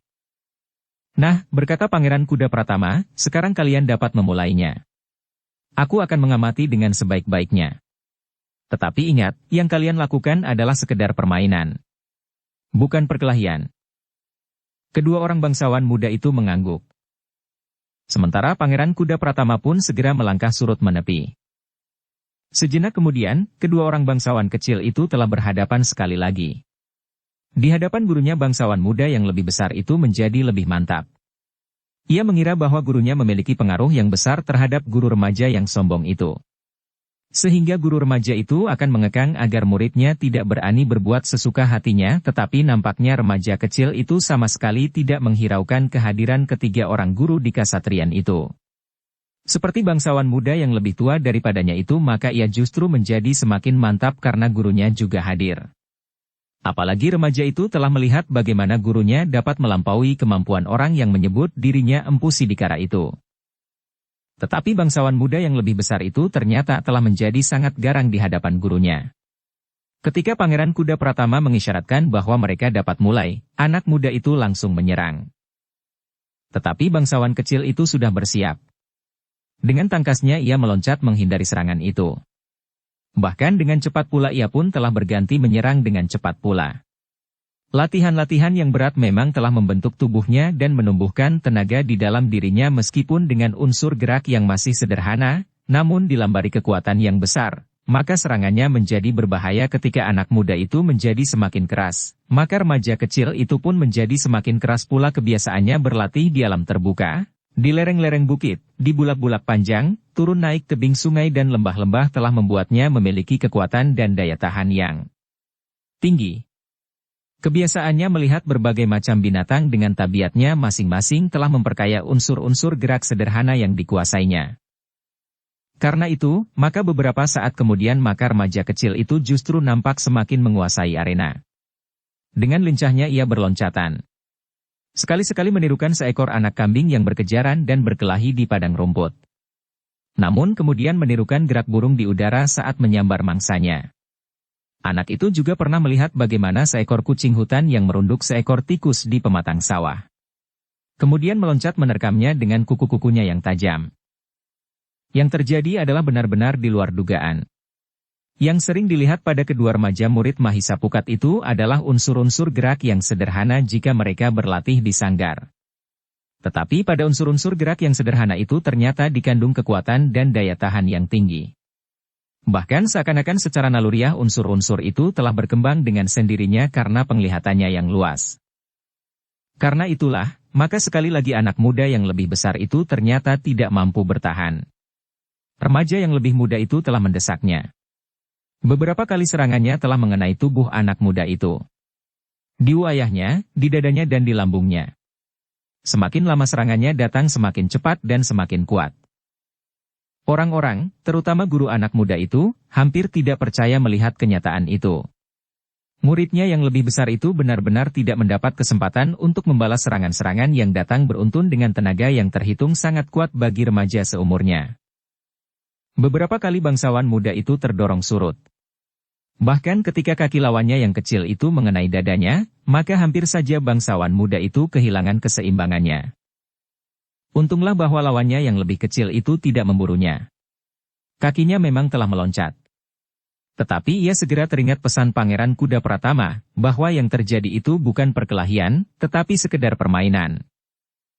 Karena itu maka ia pun mengurungkan serangannya. Meskipun ia berdiri dalam jarak jangkauan serangan kakinya, tetapi ia tidak melakukannya.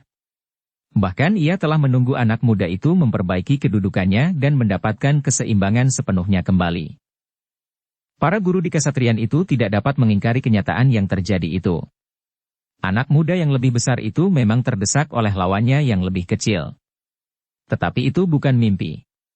Bukan pula bualan pelayan dalam yang melerainya. Tetapi yang terjadi itu memang telah terjadi. Ketika Pangeran Kuda Pratama telah meyakini pengamatannya bahwa anak muda itu tidak akan mampu bertahan lebih lama lagi, maka ia pun berpaling kepada guru yang langsung mengasuh anak muda itu. Pangeran Kuda Pratama itu memberi isyarat kepadanya untuk mendekatinya. Demikian orang itu mendekat, maka murid Mahisa Pukat yang menjadi berdebar-debar karenanya, telah memanfaatkan saat terakhir itu. Ia tidak tahu untuk apa guru anak muda yang menjadi lawannya itu dipanggil. Justru karena itu, maka ia ingin meyakinkan bahwa ia benar-benar memenangkan permainan itu. Begitu guru anak muda itu tampil di arena, maka murid Mahisa Pukat yang kecil itu telah mengerahkan segenap kekuatannya. Dengan tangkasnya ia meloncat maju sambil mengayunkan tangannya menembus pertahanan lawannya yang memang sudah goyah. Dengan kerasnya tangan murid Mahisa Pukat itu telah menghantam ke arah dada namun ternyata arah itu telah bergeser. Di luar sadarnya, remaja itu tidak benar-benar mengenai dada lawannya yang lebih besar itu, tetapi mengenai pundaknya. Meskipun demikian, terdengar anak muda itu berteriak kesakitan. Tubuhnya terputar dan kemudian terhuyung-huyung kehilangan keseimbangan. Untunglah, bahwa ketika anak muda itu hampir terbanting jatuh, gurunya sempat menahannya. Pangeran Kuda Pratama pun kemudian melangkah maju sambil berkata, "Nah, aku kira permainan ini sudah cukup. Aku tidak mengatakan siapa yang kalah dan siapa yang menang. Semuanya telah melihatnya sendiri. Permainan ini telah berlangsung dengan jujur. Seperti aku harapkan, kelanjutan dari hubungan kalian di Kasatriyan pun harus berlangsung dengan jujur." Keempat orang guru di Kasatriyan itu berdiri termangu-mangu. Mahisa Pukat hanya dapat mengangguk-angguk kecil. Sementara itu Empu Kamenjangan dan kedua orang guru yang lain, seakan-akan tidak dapat mempercayai apa yang telah mereka saksikan. Tetapi mereka tidak dapat menghapus kenyataan itu. Bangsawan yang lebih besar itu tidak mampu mengimbangi remaja yang baru mulai mempelajari oleh kanuragan itu. "Nah," berkata Pangeran Kuda Pratama, "permainan ini telah selesai. Kembalilah ke Kasatriyan. Kalian tidak boleh berkelahi lagi. Siapa yang berkelahi, akan benar-benar diusut. Siapa yang salah dan siapa yang benar. Yang bersalah akan dihukum dan yang benar tentu saja tidak." Para pelayan dalam akan mendapat tambahan wewenang untuk bertindak lebih jauh daripada sekedar melerai jika terjadi perkelahian. Jika perlu, maka para pelayan dalam dapat memisah dengan tindakan yang lebih keras lagi. Kalian tidak dapat menyalahkan mereka. Aku memberikan wewenang kepada mereka atas wewenangku di Kasatriyan. Anak-anak muda dan bahkan guru-guru mereka itu pun berdiri termangu-mangu. Wajah Pangeran Kuda Pratama nampak bersungguh-sungguh. Agaknya pangeran itu tidak sekedar mengancam. Tetapi ia tentu benar-benar akan bertindak jika masih ada perkelahian di Kasatriyan. Beberapa saat kemudian, maka Pangeran Kuda Pratama itu pun telah memerintahkan para bangsawan muda itu kembali ke Kasatriyan, sementara itu ia minta keempat orang guru di Kasatriyan itu tinggal untuk sementara bersamanya. Demikian para bangsawan muda itu pergi, maka Pangeran Kuda Priyatama itu pun berkata, kerukunan anak-anak yang menghuni Kasatriyan itu tergantung dari kalian semuanya. Jika kalian merasa diri kalian satu, maka tentu tidak akan terjadi sesuatu di Kasatriyan. Bukankah kalian dibebani tugas yang sama? Pangeran, berkata Empu Kamenjangan, selama ini Kasatriyan itu selalu tenang. Tidak pernah ada kekisruhan apalagi perkelahian. Tetapi sekarang, sebagaimana Pangeran lihat, perkelahian itu telah terjadi di Kasatriyan. Pangeran Kuda Pratama mengerutkan dahinya. Dari sorot matanya nampak bahwa jantungnya bergejolak. Namun ia masih berusaha untuk menahan diri sehingga kata-katanya masih saja sareh, Empu. Jika hal itu terjadi, siapakah yang dapat dituding telah melakukan kesalahan? Yang baru, karena sebelumnya belum pernah terjadi keributan? Pangeran, berkata Empu Kamenjangan, apakah penalaran yang demikian salah? Aku tidak mengatakan penalaran itu salah, Empu. Tetapi penalaran yang demikian tidak selalu benar. Seandainya yang lama itu dengan serta-merta menolak kedatangan yang baru sebelum menilai dengan seksama, bertanya Pangeran Kuda Pratama. Wajah Empu Kamenjangan itu menjadi merah. Ternyata Pangeran Kuda Pratama langsung menunjuknya sebagai sumber keributan yang telah terjadi di Kasatriyan. Untuk beberapa saat Empu Kamenjangan itu justru terbungkam. Namun kemudian seperti ledakan bendungan pecah ia bertanya dengan lantang, jadi pangeran menyalahkan kami yang telah lama mengabdi di Kasatriyan ini. Ternyata Pangeran Kuda Pratama tidak menahan diri. Dengan tegas ia menjawab, ya. Kalian bertiga telah bersalah. Kalian tidak menerima kehadiran Mahisa Pukat dengan ikhlas. Karena itu, maka jarak yang telah kalian gali itu telah mempengaruhi murid-murid kalian. Kebencian kalian, atau lebih tepat lagi disebut kedengkian kalian atas kehadiran Mahisa Pukat telah membakar Kasatriyan ini. Aku berterima kasih atas segala bantuan kalian selama ini. Tetapi itu bukan jaminan bahwa aku harus membenarkan sikap kalian yang menurut pendapatku salah. Aku harus berani mengatakan bahwa yang salah itu salah. Yang benar itu benar. Setidak-tidaknya menurut keyakinanku atas landasan tugas dan wewenangku. Baik, berkata Empu Kamenjangan, agaknya pangeran cenderung berpihak kepada Mahisa Pukat. Jika demikian maka pangeran hendaknya bersikap. Bagiku, sulit untuk dapat bertugas dalam satu lingkup kewajiban. Seperti minyak dengan air. Karena itu, maka pangeran harus memilih.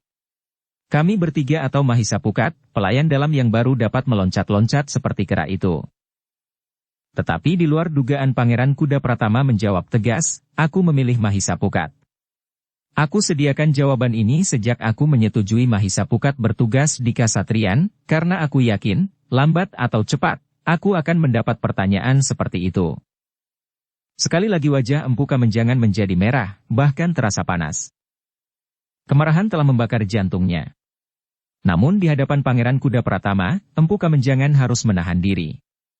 Ia sadar bahwa pangeran yang menjelang hari-hari tuanya itu adalah seorang yang berilmu sangat tinggi. Meskipun demikian, seandainya persoalan seperti itu terjadi di luar istana, maka Empu Kamenjangan tentu akan mengambil sikap lain. Apalagi ia bertiga bersama dua orang guru yang lain dari para bangsawan muda di Kasatriyan itu. Dengan kata-kata yang bergetar justru karena ia menahan diri, Empu Kamenjangan berkata, jika demikian pangeran. Tidak ada gunanya lagi kami terlalu lama mengabdi di Kasatriyan. Kami mohon izin untuk meninggalkan tugas kami. Kami dapat mengabdikan diri pada bidang yang lain, tidak pada bidang yang selama ini kami lakukan. Baiklah Empu, jawab Pangeran Kuda Pratama, jika itu keputusan Empu, maka aku akan menghormatinya. Aku persilahkan Empu meninggalkan Kasatriyan.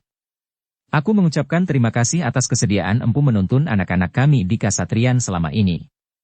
Aku juga mengucapkan terima kasih bahwa Empu bersedia mengabdikan diri di hidang lain di Singasari. Dengan penuh dendam Empu Kamenjangan telah meninggalkan Kasatriyan bersama kedua orang guru yang lain. Mereka benar-benar merasa tersingkir sejak kedatangan Mahisa Pukat di Kasatriyan. Namun mereka tidak akan tinggal diam. Mereka akan membuat perhitungan langsung dengan Mahisa Pukat. Sejak ketiga orang itu keluar dari Kasatriyan, maka yang pertama-tama mereka lakukan adalah menemui Empu Sidikara. Kepada Empu Sidikara, Empu Kamenjangan mengatakan apa yang telah terjadi dengan dirinya serta kedua orang guru yang lain. Aku akan membuat perhitungan langsung dengan iblis kecil itu, geram Empu Kamenjangan. Empu Sidikara menarik napas dalam-dalam. Dengan nada berat ia berdesis, aku minta maaf Empu. Aku terlambat menemui Empu. Apa yang terlambat? Bertanya Empu Kamenjangan. Aku telah bertemu Mahisa Pukat, jawab Empu Sidikara. Dan kau sudah menjajaki ilmunya? Bertanya Empu Kamenjangan. Ya, jawab Empu Sidikara. Katakan, seberapa jauh ilmu anak itu? Empu Kamenjangan menjadi tidak sabar lagi.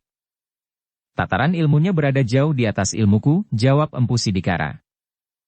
Ah, kau jangan bergurau. Aku benar-benar sedang mendendam, jawab Empu Kamenjangan.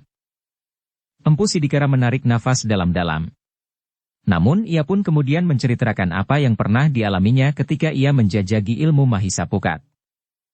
Apakah kau sedang mabuk waktu itu? Bertanya Empu Kamenjangan. Aku berkata sebenarnya, jawab Empu Sidikara, aku juga tidak mengira bahwa anak itu memiliki ilmu yang demikian tinggi. Jauh di luar dugaanku. Bahkan sama sekali tidak terbayangkan. Aku tidak yakin, berkata Empu Kamenjangan, atau barangkali kau sudah terpengaruh olehnya? Apakah ia sudah menjanjikan sesuatu kepadamu? Bertanya Empu Kamenjangan. Sama sekali tidak. Aku berkata sebenarnya. Jika kau ingin menjajakinya, silahkan. Tetapi dengarlah pendapatku. Ia seorang anak muda yang baik. Meskipun aku telah memaksakan perkelahian dan bahkan aku sudah mengancam untuk membunuhnya, tetapi ia tidak berbuat apa-apa atasku yang sebenarnya tidak akan mampu melawannya. Ketika aku berniat melepaskan ilmuku, maka ia telah menahannya, sehingga aku urung mempergunakannya. Jika aku memaksa diri untuk mempergunakan juga, sedangkan anak itu membenturnya dengan ilmu puncaknya, maka tentu akulah yang akan menjadi lumat. Kau sudah terperangah oleh sikapnya. Tetapi bukankah kau belum mencoba untuk mempergunakan ilmu puncakmu itu? Bertanya Empu Kamenjangan. Aku memang belum mempergunakannya tetapi ia sudah membuat satu perbandingan. Ia telah menghantam batu padas di tebing. Akibatnya benar-benar di luar dugaan. 2 hari kemudian, aku telah mencobanya tanpa dilihat oleh seorang pun. Tetapi apa yang dapat aku lakukan? Luka tebing itu jauh lebih kecil dari luka yang ditimbulkan oleh ilmu Mahisa Pukat. Kau terpengaruh oleh permainannya. Tetapi baiklah. Aku tidak akan menyalahkanmu, karena kau tidak mempunyai kepentingan langsung. Tetapi aku lain. Aku akan benar-benar menjajaki ilmu. Aku akan menantangnya karena aku ingin menunjukkan bahwa pendapat Pangeran Kuda Pratama itu tidak benar. Mahisa Pukat bukan orang terbaik di Kasatriyan. Baik ilmunya maupun sikap dan pandangan hidupnya juga caranya memberikan latihan-latihan kepada para bangsawan muda itu. Aku ingin memperingatkanmu, berkata Empu Sidikara. Kita adalah saudara seperguruan. Mungkin aku seorang yang dungu, sehingga aku merasa bahwa ilmumu lebih baik dari ilmuku. Tetapi kita yang sama-sama tuntas ini tentu tidak terpaut terlalu banyak. Karena itu, menurut penglihatanku, ilmumu tidak akan melampaui ilmu Mahisa Pukat. Tetapi peringatan Empu Sidikara itu tidak dihiraukannya. Bahkan dengan kesal Empu Kamenjangan berkata, baiklah. Jika kau berpendapat lain, aku tidak berkeberatan. Aku akan menyelesaikan persoalanku sendiri. Jangan salah mengerti, sahut Empu Sidikara, justru aku merasa saudara seperguruanmu. Aku berniat memperingatkanmu. Aku tidak ingin kau mengalami kesulitan. Tetapi agaknya kau salah paham. Terima kasih, jawab Empu Kamenjangan, jika itu yang kau maksudkan, aku mengucapkan terima kasih yang sebesar-besarnya. Tetapi aku tidak yakin akan keteranganmu. Empu Sidikara menarik nafas dalam-dalam. Jika Mahisa Pukat menghadapi Empu Kamenjangan, mungkin sikapnya akan berbeda dengan sikapnya saat anak muda itu menghadapinya. Mahisa Pukat tahu bahwa ia tidak berkepentingan langsung sehingga Mahisa Pukat seakan-akan tidak berniat menyakitinya. Mahisa Pukat menghentikan perlawanannya dengan cara yang lembut dan perlahan-lahan. Tetapi menghadapi Empu Kamenjangan mungkin Mahisa Pukat akan langsung menghadapkan ilmunya yang dahsyat itu. Sementara itu menurut perhitungan Empu Sidikara, tataran ilmu Empu Kamenjangan masih belum setingkat dengan tataran ilmu Mahisa Pukat. Tetapi Empu Sidikara benar-benar tidak mampu untuk mencegah niat Empu Kamenjangan yang merasa tersisih. Dari cerita Empu Kamenjangan, Empu Sidikara dapat menduga betapa besar dendam dan kebencian Empu Kamenjangan terhadap Mahisa Pukat bersama kedua orang guru yang lain. Empu Kamenjangan telah merencanakan untuk membuat perhitungan dengan Mahisa Pukat. Mereka tahu bahwa Mahisa Pukat sering pergi ke lereng bukit, atau menyusuri jalan lembah dan kaki pegunungan. Bahkan Empu Sidikara pun sempat menemukannya sedang berlari-lari di lereng bukit-bukit padas. Ada beberapa tempat yang selalu dikunjungi, berkata Empu Kamenjangan kepada kedua orang kawannya, kita akan mencarinya ke tempat-tempat itu. Aku tidak peduli apakah orang-orang istana Singasari akan marah atau tidak. Seandainya mereka marah, belum tentu mereka dapat menangkap kita. Kedua kawan-kawannya mengangguk-angguk. Seperti Empu Kamenjangan, maka mereka pun mendendam Mahisa Pukat, sehingga mereka pun sependapat dengan rencana Empu Kamenjangan itu. Dalam pada itu, Empu Sidikaralah yang justru menjadi sangat cemas. Ia mencemaskan keadaan saudara seperguruannya. Namun ia pun mencemaskan Mahisa Pukat. Betapapun tinggi ilmu Mahisa Pukat, namun jika Empu Kamenjangan kehilangan harga dirinya dan bertempur bersama dua orang kawannya, maka Mahisa Pukat memang akan mendapat kesulitan. Sepeninggal Empu Kamenjangan, maka Empu Sidikara menjadi gelisah. Betapa ia mencoba untuk melupakan persoalan saudara seperguruannya dengan Mahisa Pukat. Tetapi ia tidak berhasil. Setiap kali ia teringat niat Empu Kamenjangan untuk menundukkan Mahisa Pukat, maka ia pun menjadi berdebar-debar. Ia sendiri mengalami betapa hatinya sulit dikendalikan setelah terjadi benturan ilmu melawan anak muda itu.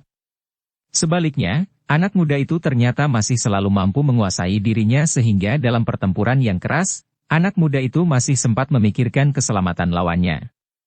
Tetapi apakah anak muda itu akan berbuat demikian pula jika ia berhadapan dengan Empu Kamenjangan?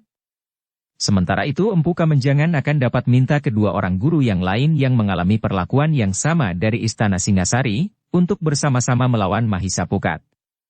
Bahkan mungkin persoalannya akan menjadi lebih gawat dari sekedar menundukkan dan memaksa Mahisa Pukat mengakui kelebihan Empu Kamenjangan. Tetapi justru lebih dari itu. Empu Kamenjangan yang menjadi sangat tersinggung itu akan dapat benar-benar merencanakan untuk membunuh Mahisa Pukat. Ternyata kegelisahan itu telah menyiksa Empu Sidikara.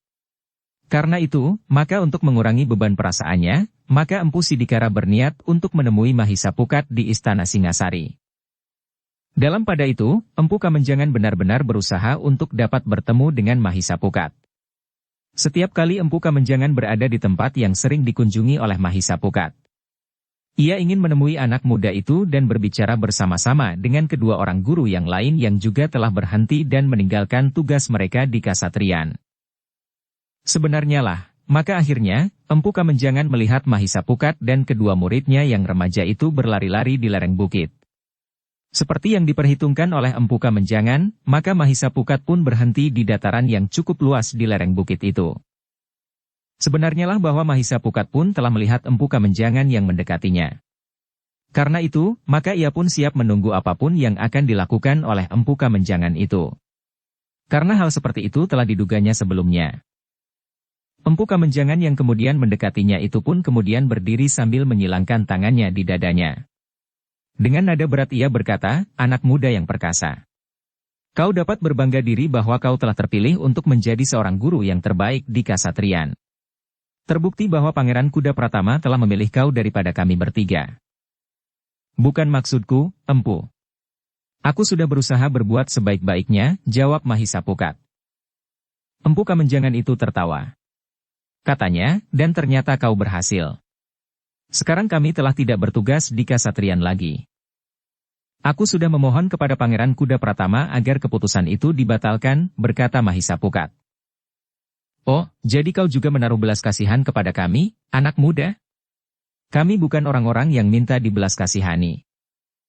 Kau kira kami akan berterima kasih atas belas kasihanmu itu?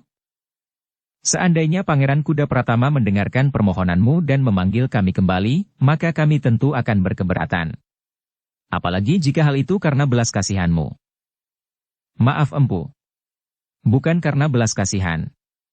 Tetapi menurut penalaranku, Empu sudah cukup lama berada di Kasatrian, sehingga Empu sudah mengenal tugas Empu dengan baik. Empu Kamenjangan tertawa. Katanya, terima kasih anak muda. Apapun yang kau katakan, tidak akan dapat menghapus retak di jantungku. Karena itu, maka untuk menyembuhkannya hanya ada satu jalan. Itu pun jika ternyata kau benar-benar seorang laki-laki. Aku tidak tahu maksudmu, Empu, sahut Mahisa Pukat. Dengar. Besok pagi-pagi aku akan berada di tempat ini. Aku ingin kau juga berada di tempat ini. Sendiri. Aku tidak mau menghancurkan kebanggaan kedua orang muridmu itu atas gurunya. Jika mereka melihat kau hancur di sini, maka hatinya pun akan hancur pula. Ia akan kehilangan kepercayaan kepada semua orang yang kelak ditunjuk menjadi gurunya karena orang yang dibanggakan ternyata sama sekali tidak memberikan kebanggaan apa-apa. Dengan demikian maka ia akan menganggap orang lain pun seperti kau. Mahisa Pukat menarik nafas dalam-dalam. Ia berpaling kepada kedua orang muridnya yang tegang. Namun kemudian kepada Empu Kamenjangan ia berkata, jika itu yang kau kehendaki, Empu, maka aku akan memenuhinya.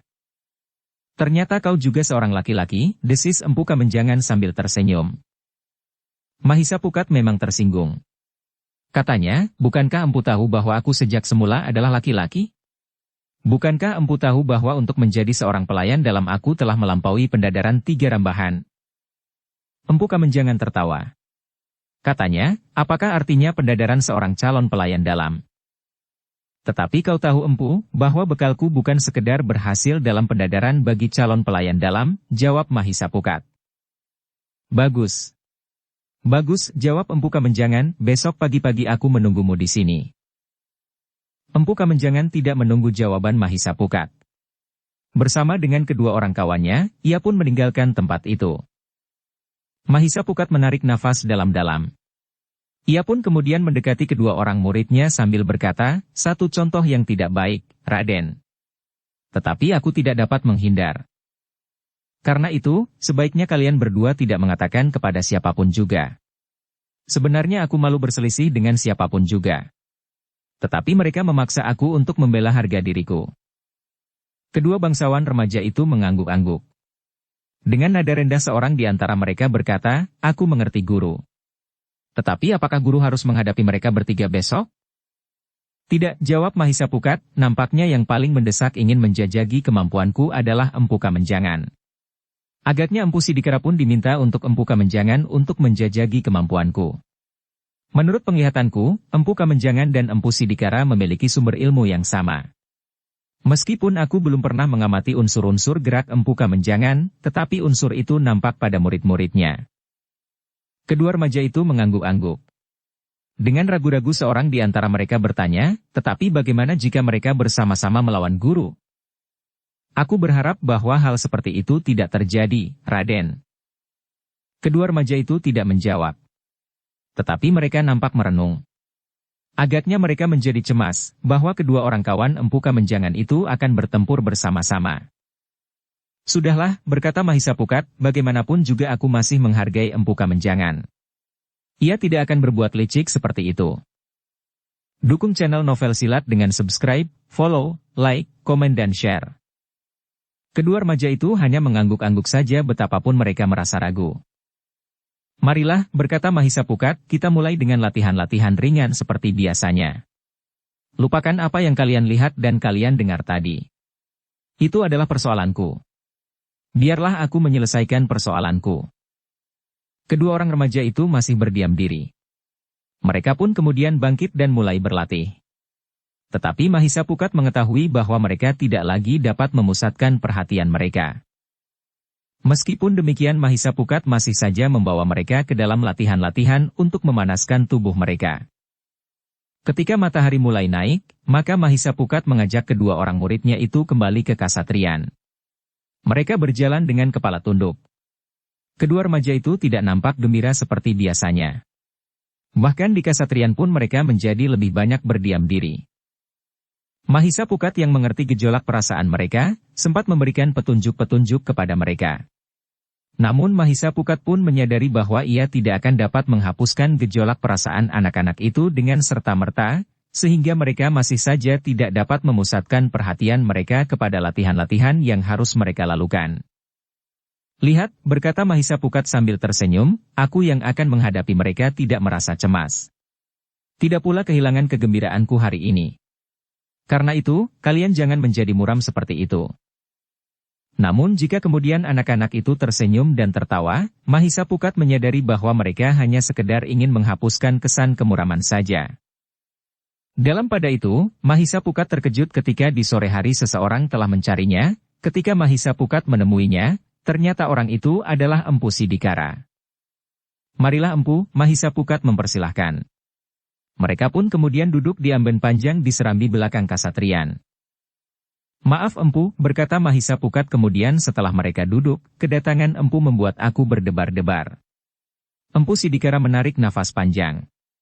Katanya, akulah yang harus minta maaf bahwa aku telah mengejutkan Mungger. Apakah Empu datang untuk sekedar melihat-lihat, atau Empu mempunyai satu kepentingan? Empu Sidikara termangu-mangu sejenak. Namun kemudian katanya, Ngger. Aku tidak tahu, apakah langkahku ini menunjukkan kepicikan penalaranku. Bahkan mungkin aku dapat disebut berkhianat terhadap saudara seperguruanku. Maksud Empu, desak Mahisa Pukat. Empu Sidikara pun kemudian menceritakan niat Empu Kamenjangan untuk menemui Mahisa Pukat dan menjajagi kemampuannya. Sebenarnya aku dapat saja tidak ikut campur setelah aku melakukannya untuk kepentingan saudara seperguruanku itu pula, berkata Empu Sidikara kemudian, tetapi aku tidak dapat berbuat demikian Ger. Aku bahkan sudah mencoba untuk mencegah saudara seperguruanku itu. Aku sudah mengatakan bahwa tataran kemampuannya yang setataran dengan kemampuanku tidak akan dapat melampaui kemampuan Angger Mahisa Pukat. Tetapi saudara seperguruanku itu tidak percaya. Sementara itu aku tidak ingin sesuatu terjadi, baik atas Angger Mahisa Pukat yang menurut penilaianku sama sekali tidak bersalah, tetapi juga atas saudara seperguruanku. Mahisa Pukat termangu-mangu sejenak. Namun kemudian dengan suara berat ia menceritakan pertemuannya dengan Empu Kamenjangan di lereng bukit. Besok, aku harus menemuinya.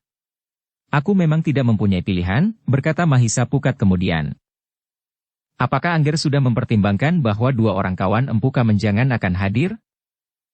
Mahisa Pukat menarik nafas dalam-dalam. Di luar sadarnya ia bertanya, apakah keduanya juga saudara seperguruan Empu Kamenjangan? Apakah kau melihat persamaan ilmu di antara mereka? Bertanya Empu Sidikara. Aku belum pernah melihat mereka dalam olah kanuragan, jawab Mahisa Pukat, tetapi melihat beberapa kemungkinan, mereka tidak seperguruan meskipun nampaknya mereka dapat bekerja sama dengan baik.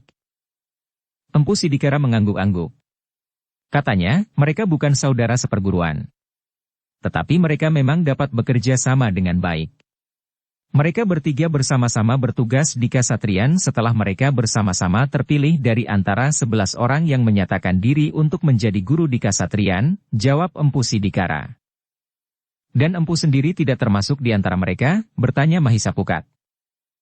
Aku memang tidak menyatakan diri untuk mengikuti pendadaran pada waktu itu, jawab Empu Sidikara. Selain ketiga orang itu, ada beberapa orang guru di bidang yang lain yang bertugas di Kasatriyan. Ya. Dengan mereka aku tidak mempunyai persoalan, jawab Mahisa Pukat. Justru dengan Empu Kamenjangan mereka mempunyai persoalan. Tetapi Pangeran Kuda Pratama selalu berusaha menengahi. Karena mereka tidak bekerja di hidang yang sama, maka mereka dapat berjalan sesuai dengan tugas mereka sendiri-sendiri, meskipun ketidaksesuaian itu tetap ada. Namun para guru di hidang lain tidak pernah mempersoalkannya. Mereka melaksanakan tugas mereka saja sebaik-baiknya. Mereka menuntun para bangsawan dalam ilmu kesusastraan, ilmu hitung, pengenalan musim dan dasar-dasar ilmu perbintangan dan secara khusus guru yang menuntun mereka dalam budi pekerti dan unggah-ungguh. Tetapi sebagian dari para bangsawan muda itu tidak belajar dengan sungguh-sungguh. Yang paling menonjol hanyalah pengetahuan dalam olah kanuragan. Guru-guru dalam olah kanuragan pulalah yang nampaknya lebih menguasai anak-anak muda itu.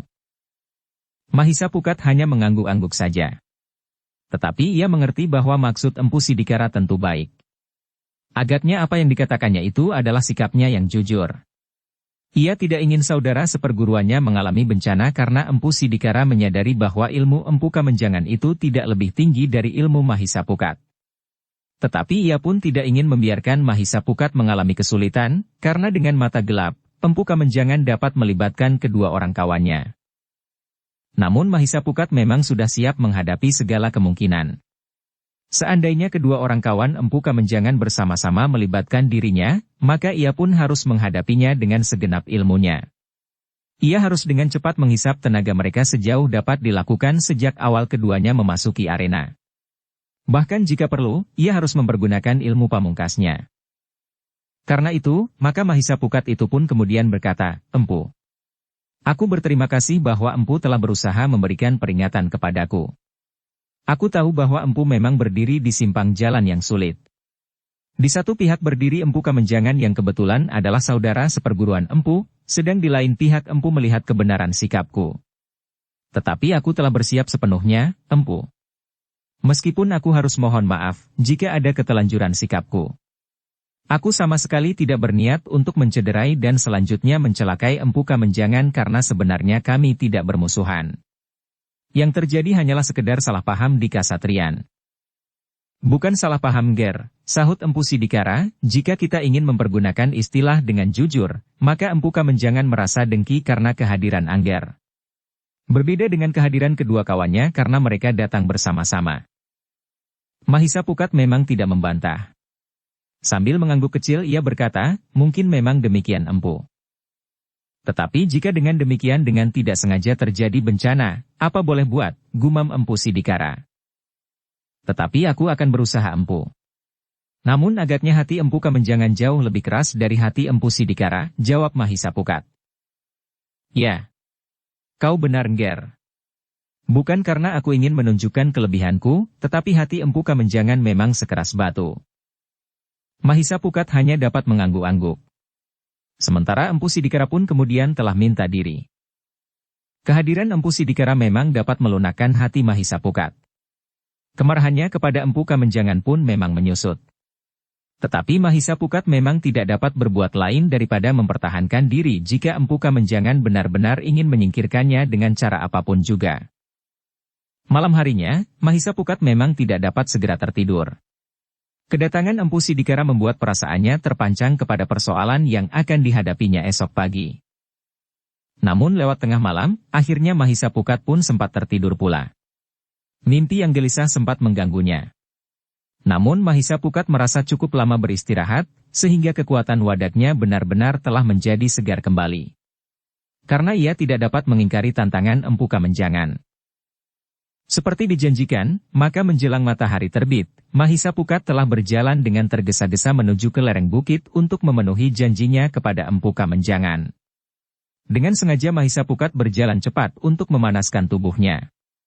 Jika ia langsung harus berhadapan dengan Empu Kamenjangan, maka darahnya sudah cukup panas dan urat-uratnya telah menjadi lemas. Tetapi ketika ia sampai di lereng bukit, ternyata Empu Kamenjangan belum ada di tempat. Mahisa Pukat menarik nafas dalam-dalam. Ia tidak akan disangka mengulur waktu jika ia datang kemudian. Sambil menunggu, maka Mahisa Pukat telah mempergunakan waktunya untuk lebih memanaskan tubuhnya.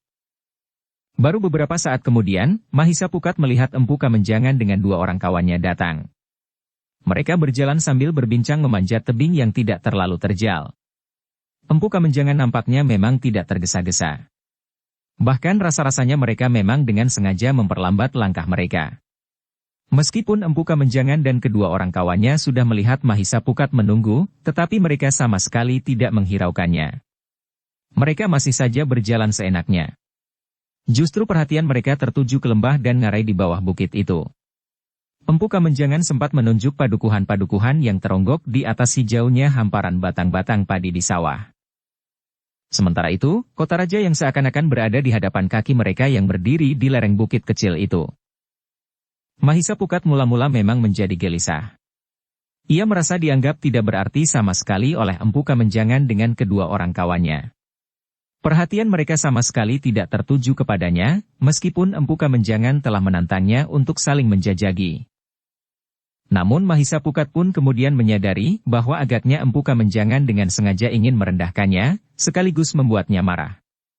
Kemarahan akan dapat membuat penalaran menjadi kabur. Karena itu, maka Mahisa Pukat pun sama sekali tidak menunjukkan gejolak perasaannya. Bahkan demikian ia berhenti memanaskan tubuhnya dan memandang Empu Kamenjangan yang berjalan naik lereng bukit kecil itu, maka ia pun tidak menghiraukannya lagi. Mahisa Pukat kemudian melanjutkan gerakan-gerakan sederhananya sebagaimana dilakukannya sebelumnya.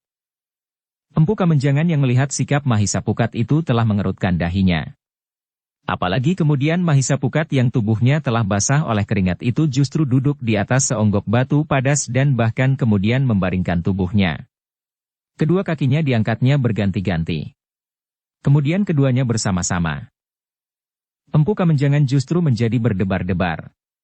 Mahisa Pukat itu nampaknya juga tidak memperhatikan kedatangannya.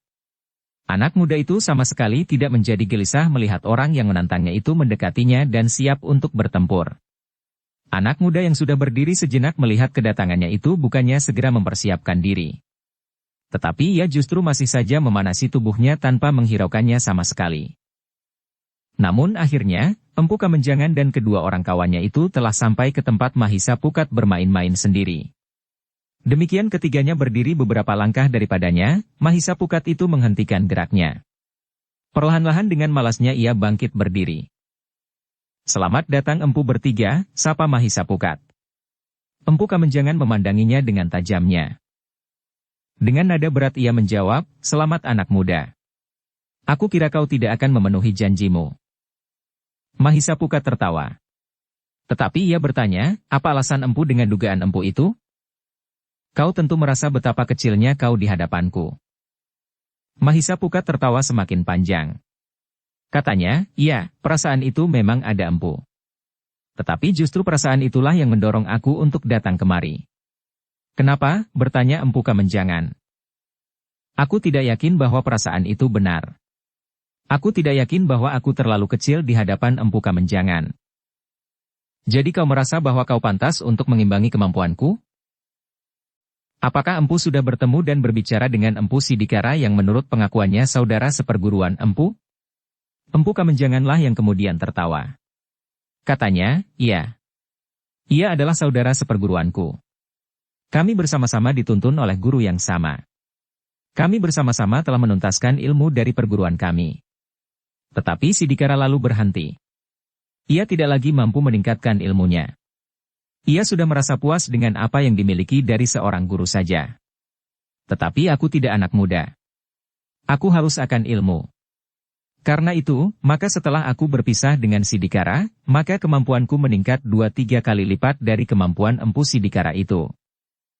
Mahisa Pukat tersenyum. Katanya, "Apakah aku juga harus mengarang cerita yang lebih garang lagi dari cerita Empu itu sehingga kesannya aku memiliki kelebihan dari Empu?" Wajah Empu Kamenjangan menjadi merah. Mahisa Pukat ternyata tidak mempercayai ceritanya tentang dirinya. Karena itu, maka ia pun kemudian menggeram, "Baiklah, kau benar-benar anak yang sombong dan tidak tahu diri. Aku ingin menunjukkan kepadamu bahwa kau tidak lebih dari seorang anak ingusan bagiku." Mahisa Pukat mengerutkan dahinya. Ia sadar bahwa Empu Kamenjangan justru telah menjadi marah. Namun Mahisa Pukat pun sudah memperhitungkan bahwa Empu Kamenjangan tentu tidak akan kehilangan penalarannya. Bagaimanapun juga Empu Kamenjangan adalah seorang yang memiliki ilmu yang tinggi. Karena itu maka Mahisa Pukat pun menyadari bahwa pertempuran yang akan terjadi adalah pertempuran yang bukan saja sekedar penjajagan. Meskipun perasaan Empu Kamenjangan tentu sudah mengendap, namun ia pada suatu saat akan dapat kehilangan kendali, sehingga ia akan mengerahkan segenap kemampuan dan ilmunya.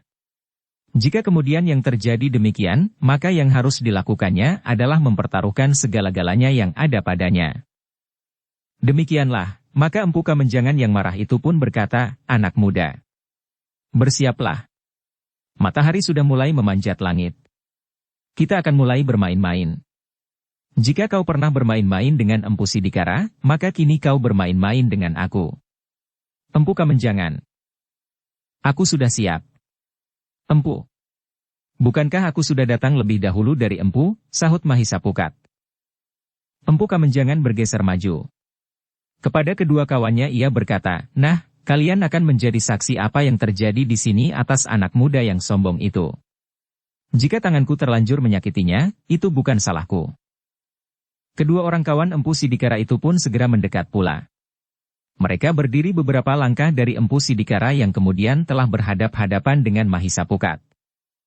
Ternyata Empu Kamenjangan telah melepaskan senjatanya. Sebuah nenggala yang tajam di kedua ujungnya dan menyerahkannya kepada salah seorang dari kedua kawannya. Aku tidak ingin mempergunakannya.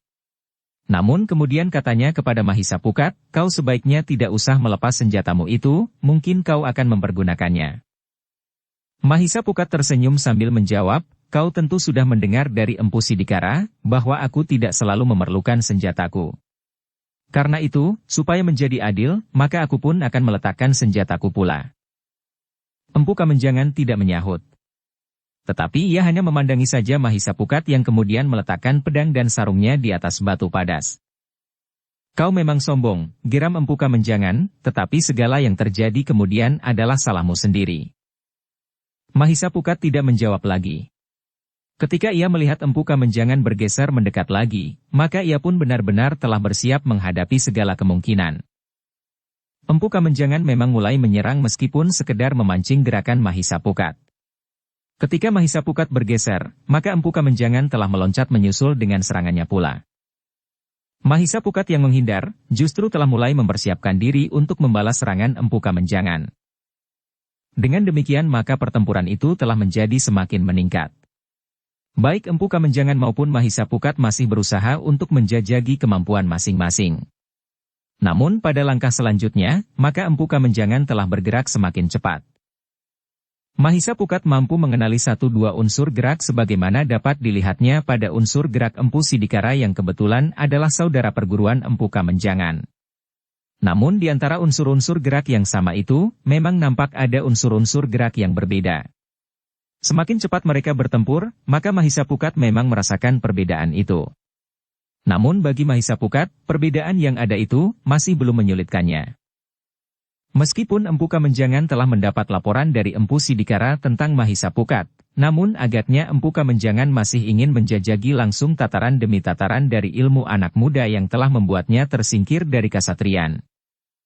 Namun Mahisapukat yang menyadari akan hal itu, telah berusaha untuk mengurungkannya. Ia tidak ingin Empu Kamenjangan menelusuri ilmunya tataran demi tataran.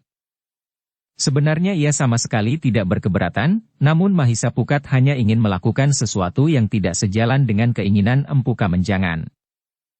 Karena itu, pada saat Empu Kamenjangan mulai meningkatkan ilmunya tataran demi tataran, Mahisapukat justru telah meloncat ke tataran yang lebih tinggi. Empu Kamenjangan sempat terkejut.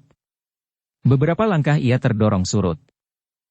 Empu Kamenjangan yang terkejut mendapat serangan yang keras itu telah meloncat mengambil jarak sambil mengumpat. Namun Mahisapukat tidak memberinya kesempatan. Serangannya justru menjadi semakin cepat. Dengan demikian maka Empu Kamenjangan memang tidak mempunyai kesempatan untuk melihat ilmu Mahisapukat tataran demi tataran. Untuk mengimbangi serangan-serangan anak muda itu, maka Empu Kamenjangan pun harus dengan cepat meningkatkan ilmunya pula. Mahisapukat yang melihat lawannya menjatuhkan diri, mengurungkan niatnya. Tetapi justru tubuhnya berputar.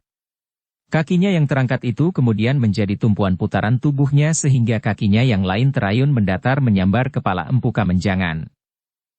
Tetapi Empu Kamenjangan menundukkan kepalanya dalam-dalam, hampir mencium tanah. Dengan demikian maka kaki Mahisapukat yang terayun itu tidak mengenainya. Bahkan demikian kaki itu lewat, maka Empu Kamenjangan dengan cepat bangkit berdiri. Kakinya yang dilipat itu dengan cepat menyerang Mahisapukat. Mahisapukatlah yang terkejut. Tetapi Mahisapukat dengan cepat menjatuhkan dirinya. Kedua kakinya yang renggang meluncur mendatar menjepit sebelah kaki Empu Kamenjangan yang berpijak kuat-kuat, sementara kakinya yang lain terayun keluar. Ketika Mahisapukat memutar kakinya, maka Empu Kamenjangan pun ikut berputar pula. Karena itu, maka Empu Kamenjangan itu pun telah terbanting jatuh. Hanya karena keterampilannya sajalah maka kepalanya tidak seperti dihentakkan membentur tanah. Tubuhnya yang liat itu berhasil lepas dari jepitan kaki Mahisa Pukat. 2 kali Empu Kamenjangan berguling. Baru kemudian, ia melenting berdiri tegak di atas kedua kakinya. Demikian pula Mahisa Pukat. Ketika Empu Kamenjangan berdiri tegak, maka Mahisa Pukat pun telah berdiri pula. Empu Kamenjangan menggeram marah. Ia tidak dapat mengingkari bahwa kekuatan anak muda itu terlalu besar untuk dilawan. Benturan-benturan yang terjadi telah membuat tubuh Empu Kamenjangan menjadi sakit. Serangan Mahisa Pukat yang mampu menembus pertahanannya membuat tulang-tulangnya bagaikan retak. Ketika ia terbanting jatuh, meskipun ia sempat berguling dan melenting tegak berdiri, namun Empu Kamenjangan harus menyeringai menahan sakit di punggungnya. Karena itu maka Empu Kamenjangan tidak mempunyai pilihan lain. Ia tidak dapat mengingkari kenyataan bahwa memang sulit baginya untuk dapat mengalahkan Mahisa Pukat tanpa mempergunakan ilmu puncaknya. Karena itu, maka setelah tidak mempunyai kemungkinan lain maka Empu Kamenjangan itu pun telah mempersiapkan dirinya untuk sampai kepada kemampuan ilmu puncaknya. Mahisa Pukat yang melihat unsur-unsur yang sama pada ilmu Empu Kamenjangan dengan ilmu Empu Sidikara memang menjadi termangu-mangu. Namun seperti yang dikatakan oleh Empu Kamenjangan, bahwa ilmunya lebih dari yang telah dimiliki oleh Empu Sidikara. Karena itu, maka Mahisa Pukat pun merasa bahwa ia harus menjadi sangat berhati-hati. Mahisa Pukat menjadi berdebar-debar ketika ia melihat Empu Kamenjangan mempersiapkan dirinya dalam pemusatan nalar budinya. Hampir di luar sadarnya ia berkata, "Empu, apakah kita benar-benar akan membenturkan ilmu puncak kita?" "Persetan," geram Empu Kamenjangan, "kau sudah kehilangan kesempatan untuk memohon pengampunan. Tengadahkan wajahmu ke langit dan tundukkan kepalamu ke pusat bumi. Kau akan segera hancur menjadi debu." Mahisa Pukat memang tidak mempunyai banyak kesempatan. Karena itu, ketika Empu Kamenjangan berdiri tegak dengan kaki renggang serta kedua tangannya merapat di depan dadanya, maka Mahisa Pukat pun dengan cepat mempersiapkan dirinya pula. Meskipun ia tidak membawa kerisnya yang berwarna kehijauan, namun ia mempersiapkan ilmunya pada landasan segala kemampuan dan tenaga-tenaga dalam yang ada di dalam dirinya. Mahisa Pukat memang tidak mempunyai kesempatan untuk mengelakkan benturan ilmu itu. Karena itulah, maka ketika ia melihat Empu Kamenjangan menggerakkan kedua tangannya dan menggosokkan kedua tetapi tangannya, maka ia pun telah siap untuk melontarkan ilmunya pula. Demikianlah. Sekejap kemudian Empu Kamenjangan itu telah menghentakkan ilmu puncaknya. Ia telah melontarkan getar kekuatan ilmu di dalam dirinya dalam lontaran ilmu yang jarang ada bandingnya. Namun sementara itu Mahisa Pukat pun telah melakukan hal yang sama. Ia telah mempersiapkan dirinya, memusatkan nalar budinya, dan siap melontarkan puncak ilmunya pula. Mahisa Pukat memang tidak ingin terlambat. Ketika melihat Empu Kamenjangan melontarkan ilmunya, maka Mahisa Pukat pun telah melepaskan ilmunya pula. Ketika kedua telapak tangannya yang terbuka menghadap ke arah Empu Kamenjangan, maka sinar yang kehijauan seolah-olah telah meluncur dari telapak tangan anak muda itu. Sejenak kemudian, benturan kekuatan yang dahsyat telah terjadi. 2 getaran ilmu puncak yang tidak ada bandingnya. Kedua kekuatan ilmu itu telah saling menghantam dengan gelombang kekuatan getaran masing-masing. Benturan kekuatan itu ternyata telah saling dan saling menekan. Keseimbangan kekuatan dahsyat yang berbenturan itu telah menentukan akibat yang terjadi pada kedua orang yang telah melepaskannya. Getaran yang terpantul oleh benturan itu, ternyata telah mengetuk jantung Mahisa Pukat sehingga anak muda itu harus mengerahkan daya tahannya, agar jantungnya tidak pecah karenanya meskipun demikian getaran yang menghentaknya itu telah mendorongnya beberapa langkah surut. Namun Mahisa Pukat masih mampu mempertahankan keseimbangannya, sehingga ia masih berdiri tegak di atas kedua kakinya. Tetapi anak muda itu pun segera menyilangkan kedua tangannya di dadanya, menghisap udara dalam-dalam memenuhi rongga dadanya, kemudian menghembuskannya perlahan-lahan. Dada Mahisa Pukat memang terasa nyeri. Namun diulanginya tarikan udara ke dalam rongga dadanya dan melepaskannya perlahan-lahan. Sementara itu, akibat yang menimpa Empu Kamenjangan ternyata lebih parah. Empu Kamenjangan bukan saja terdorong beberapa langkah surut. Tetapi Empu Kamenjangan telah terlempar dan jatuh terbanting di tanah berbatu padas. Hentakan balik pantulan benturan ilmunya melawan ilmu Mahisa Pukat yang lebih kuat telah menghantam seisi dadanya. Betapapun Empu Kamenjangan mengerahkan daya tahannya, namun isi dadanya bagaikan telah rontok berjatuhan. Terdengar erang kesakitan. Sementara itu kedua orang kawan Empu Kamenjangan telah berlari dan berjongkok di sisinya. "Empu," desis salah seorang dari mereka. Empu Kamenjangan memang tidak pingsan. Tetapi keadaannya memang parah. Darah nampak menitik dari sela-sela bibirnya. "Di mana iblis itu?" desis Empu Kamenjangan. Kedua orang kawan Empu Kamenjangan itu pun berpaling ke arah Mahisa Pukat. Namun mereka melihat Mahisa Pukat itu sudah duduk memusatkan nalar budinya, mengatur pernafasannya untuk meningkatkan daya tahannya. Perlahan-lahan maka Mahisa Pukat itu dapat menguasai rasa sakit di dadanya. Nafasnya pun semakin lama menjadi semakin lancar. Demikian pula darahnya telah mengalir wajar di jalur-jalur pembuluhnya di seluruh tubuhnya. "Kenapa kalian diam saja?" bertanya Empu Kamenjangan dengan nafas yang tersengal-sengal. "Apa yang harus kami lakukan?" bertanya salah seorang dari mereka. "Hancurkan anak itu. Ia tidak boleh keluar dari lingkaran pertempuran ini. Ia akan menjadi semakin sombong dan mengira bahwa ia dapat mengalahkan aku," desis Empu Kamenjangan. Kedua orang kawannya itu termangu-mangu sejenak. Namun Empu Kamenjangan itu berkata, ia tentu dalam kesulitan pula sekarang ini seandainya ia tidak mati. Dadanya tentu retak dan jantungnya telah pecah. Jika ia masih dapat bangkit, maka nyawanya sudah berada di ujung rambutnya. Kedua orang kawannya itu mengangguk. Tetapi mereka memang merasa sakit hati pula terhadap Mahisa Pukat. Apalagi setelah Mahisa Pukat mampu mengalahkan Empu Kamenjangan. Maka Mahisa Pukat tentu akan semakin menengadahkan kepalanya dan berkata kepada setiap orang dan kepada Pangeran Kuda Pratama, bahwa Empu Kamenjangan telah dikalahkan. Karena itu, maka kedua orang itu pun segera bangkit berdiri. Mereka berdua juga bukan orang kebanyakan. Mereka telah terpilih di antara beberapa orang yang menyatakan diri untuk mendapat tugas di Kasatriyan, membimbing para bangsawan muda. Beberapa langkah mereka berjalan mendekati Mahisa Pukat. Sementara itu Mahisa Pukat telah berhasil menguasai perasaan sakitnya, serta memulihkan pernafasannya serta peredaran darahnya. Meskipun demikian, tenaga dan kemampuannya memang belum pulih sepenuhnya. Tetapi Mahisa Pukat tidak akan bersedia menyerahkan kepalanya kepada siapapun juga. Karena itu, meskipun kemampuannya belum pulih kembali, namun Mahisa Pukat pun telah bangkit pula dan bersiap untuk segera menghadapi kedua orang itu dengan penuh kesadaran, bahwa kedua orang itu tentu memiliki ilmu yang tinggi pula. Karena itu, Mahisa Pukat tidak sekedar mempercayakan diri pada ilmunya yang akan dapat dilontarkan dari jarak jauh. Tetapi Mahisa Pukat pun telah mengeterapkan pula ilmunya yang mampu menghisap kekuatan dan kemampuan lawannya. "Kau dalam keadaanmu seperti itu tidak akan dapat berbuat banyak, anak muda," berkata salah seorang dari kedua orang itu. "Jadi, maksudmu, biarlah aku menundukkan kepalaku, sementara kalian akan mematahkan leherku?" bertanya Mahisa Pukat. "Ya," jawab yang lain, "kau tidak boleh kembali ke Kasatriyan dengan menyebarkan cerita bohong tentang Empu Kamenjangan dan kami berdua." "Cerita bohong bagaimana? Seandainya aku mengatakan bahwa aku dapat mengalahkan Empu Kamenjangan, bukankah itu sebenarnya telah terjadi?" jawab Mahisa Pukat. "Apapun yang telah terjadi, sebaiknya kau tidak mengatakan apapun kepada siapapun. Hal itu akan dapat terjadi, jika kau tidak keluar dari arena pertempuran ini." Mahisa Pukat termangu-mangu sejenak. Tetapi kata-kata itu sudah pasti baginya. Ia harus bertempur melawan kedua orang kawan Empu Kamenjangan. Dua orang yang juga bertugas di Kasatriyan Singasari. Karena itu, maka Mahisa Pukat pun telah bersiap sepenuhnya.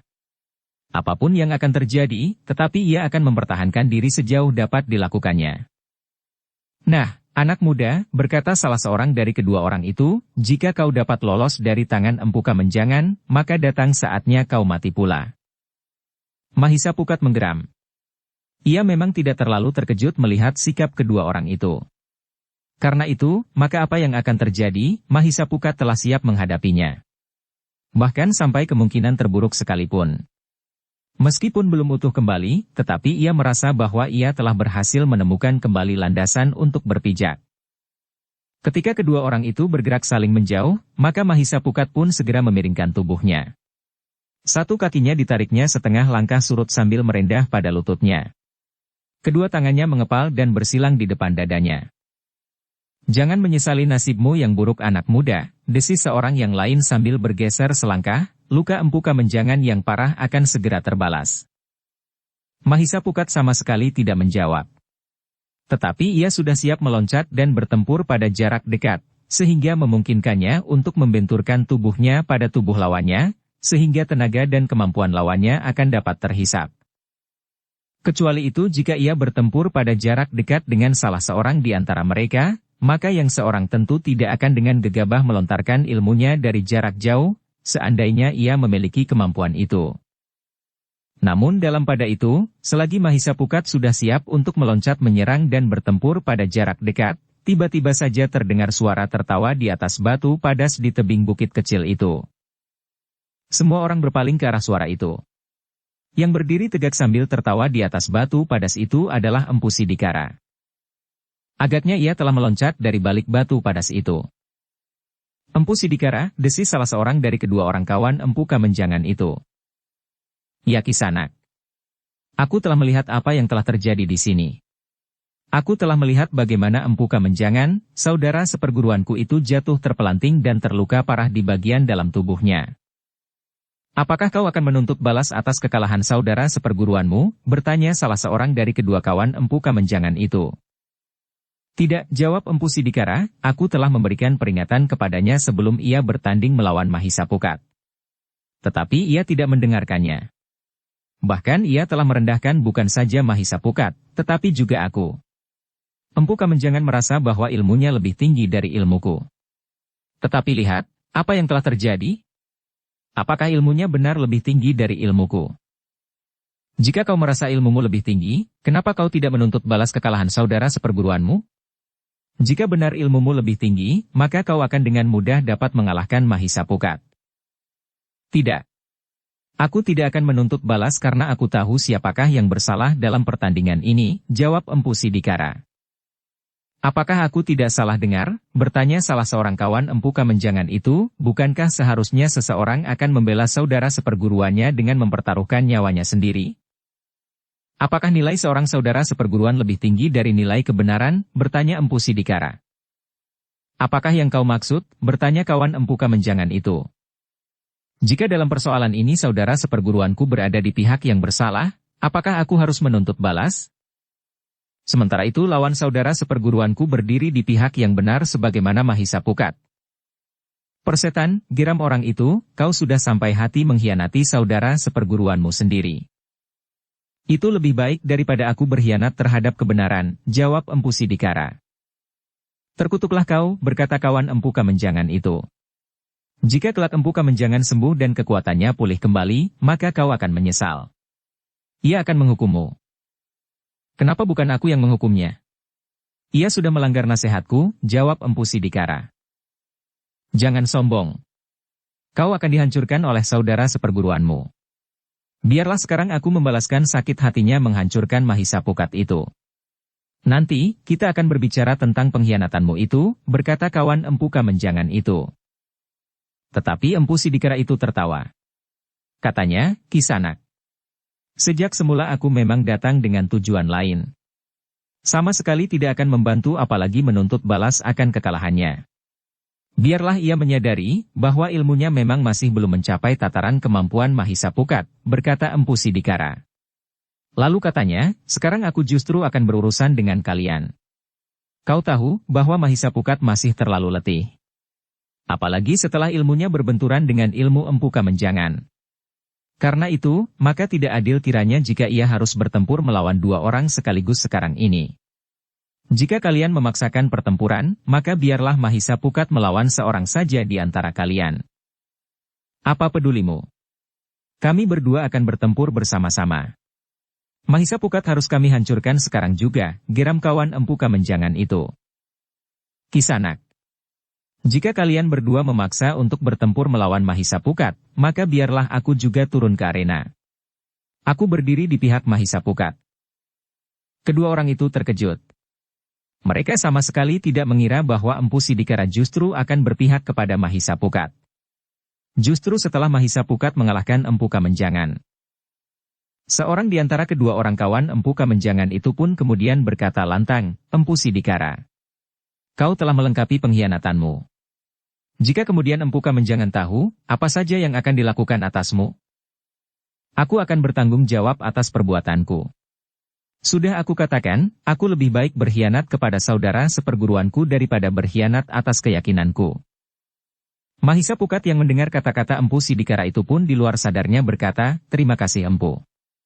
Ternyata bahwa Empu mampu melihat kebenaran. Empu Sidikara itu melangkah mendekat. Sementara itu kedua orang kawan Empu Kamenjangan itu menjadi ragu-ragu. Jika Mahisa Pukat mampu mengalahkan Empu Kamenjangan, maka mereka berdua tentu sulit untuk dapat memenangkan pertempuran melawan anak muda itu bersama-sama dengan Empu Sidikara. Apalagi nampaknya Empu Sidikara juga memiliki ilmu yang tinggi sebagaimana Empu Kamenjangan. Karena itu, maka untuk beberapa saat keduanya berdiri termangu-mangu. Sementara itu Empu Sidikara telah berdiri di sebelah Mahisa Pukat. Katanya, pikirkan Kisanak. Masih ada kesempatan untuk mengurungkan perkelahian yang tentu tidak akan menguntungkan bagi kalian berdua. Seorang di antara kalian tentu akan dibunuh oleh Mahisa Pukat, sedang yang lain akulah yang akan membunuhnya. Bersambung ke bab 172.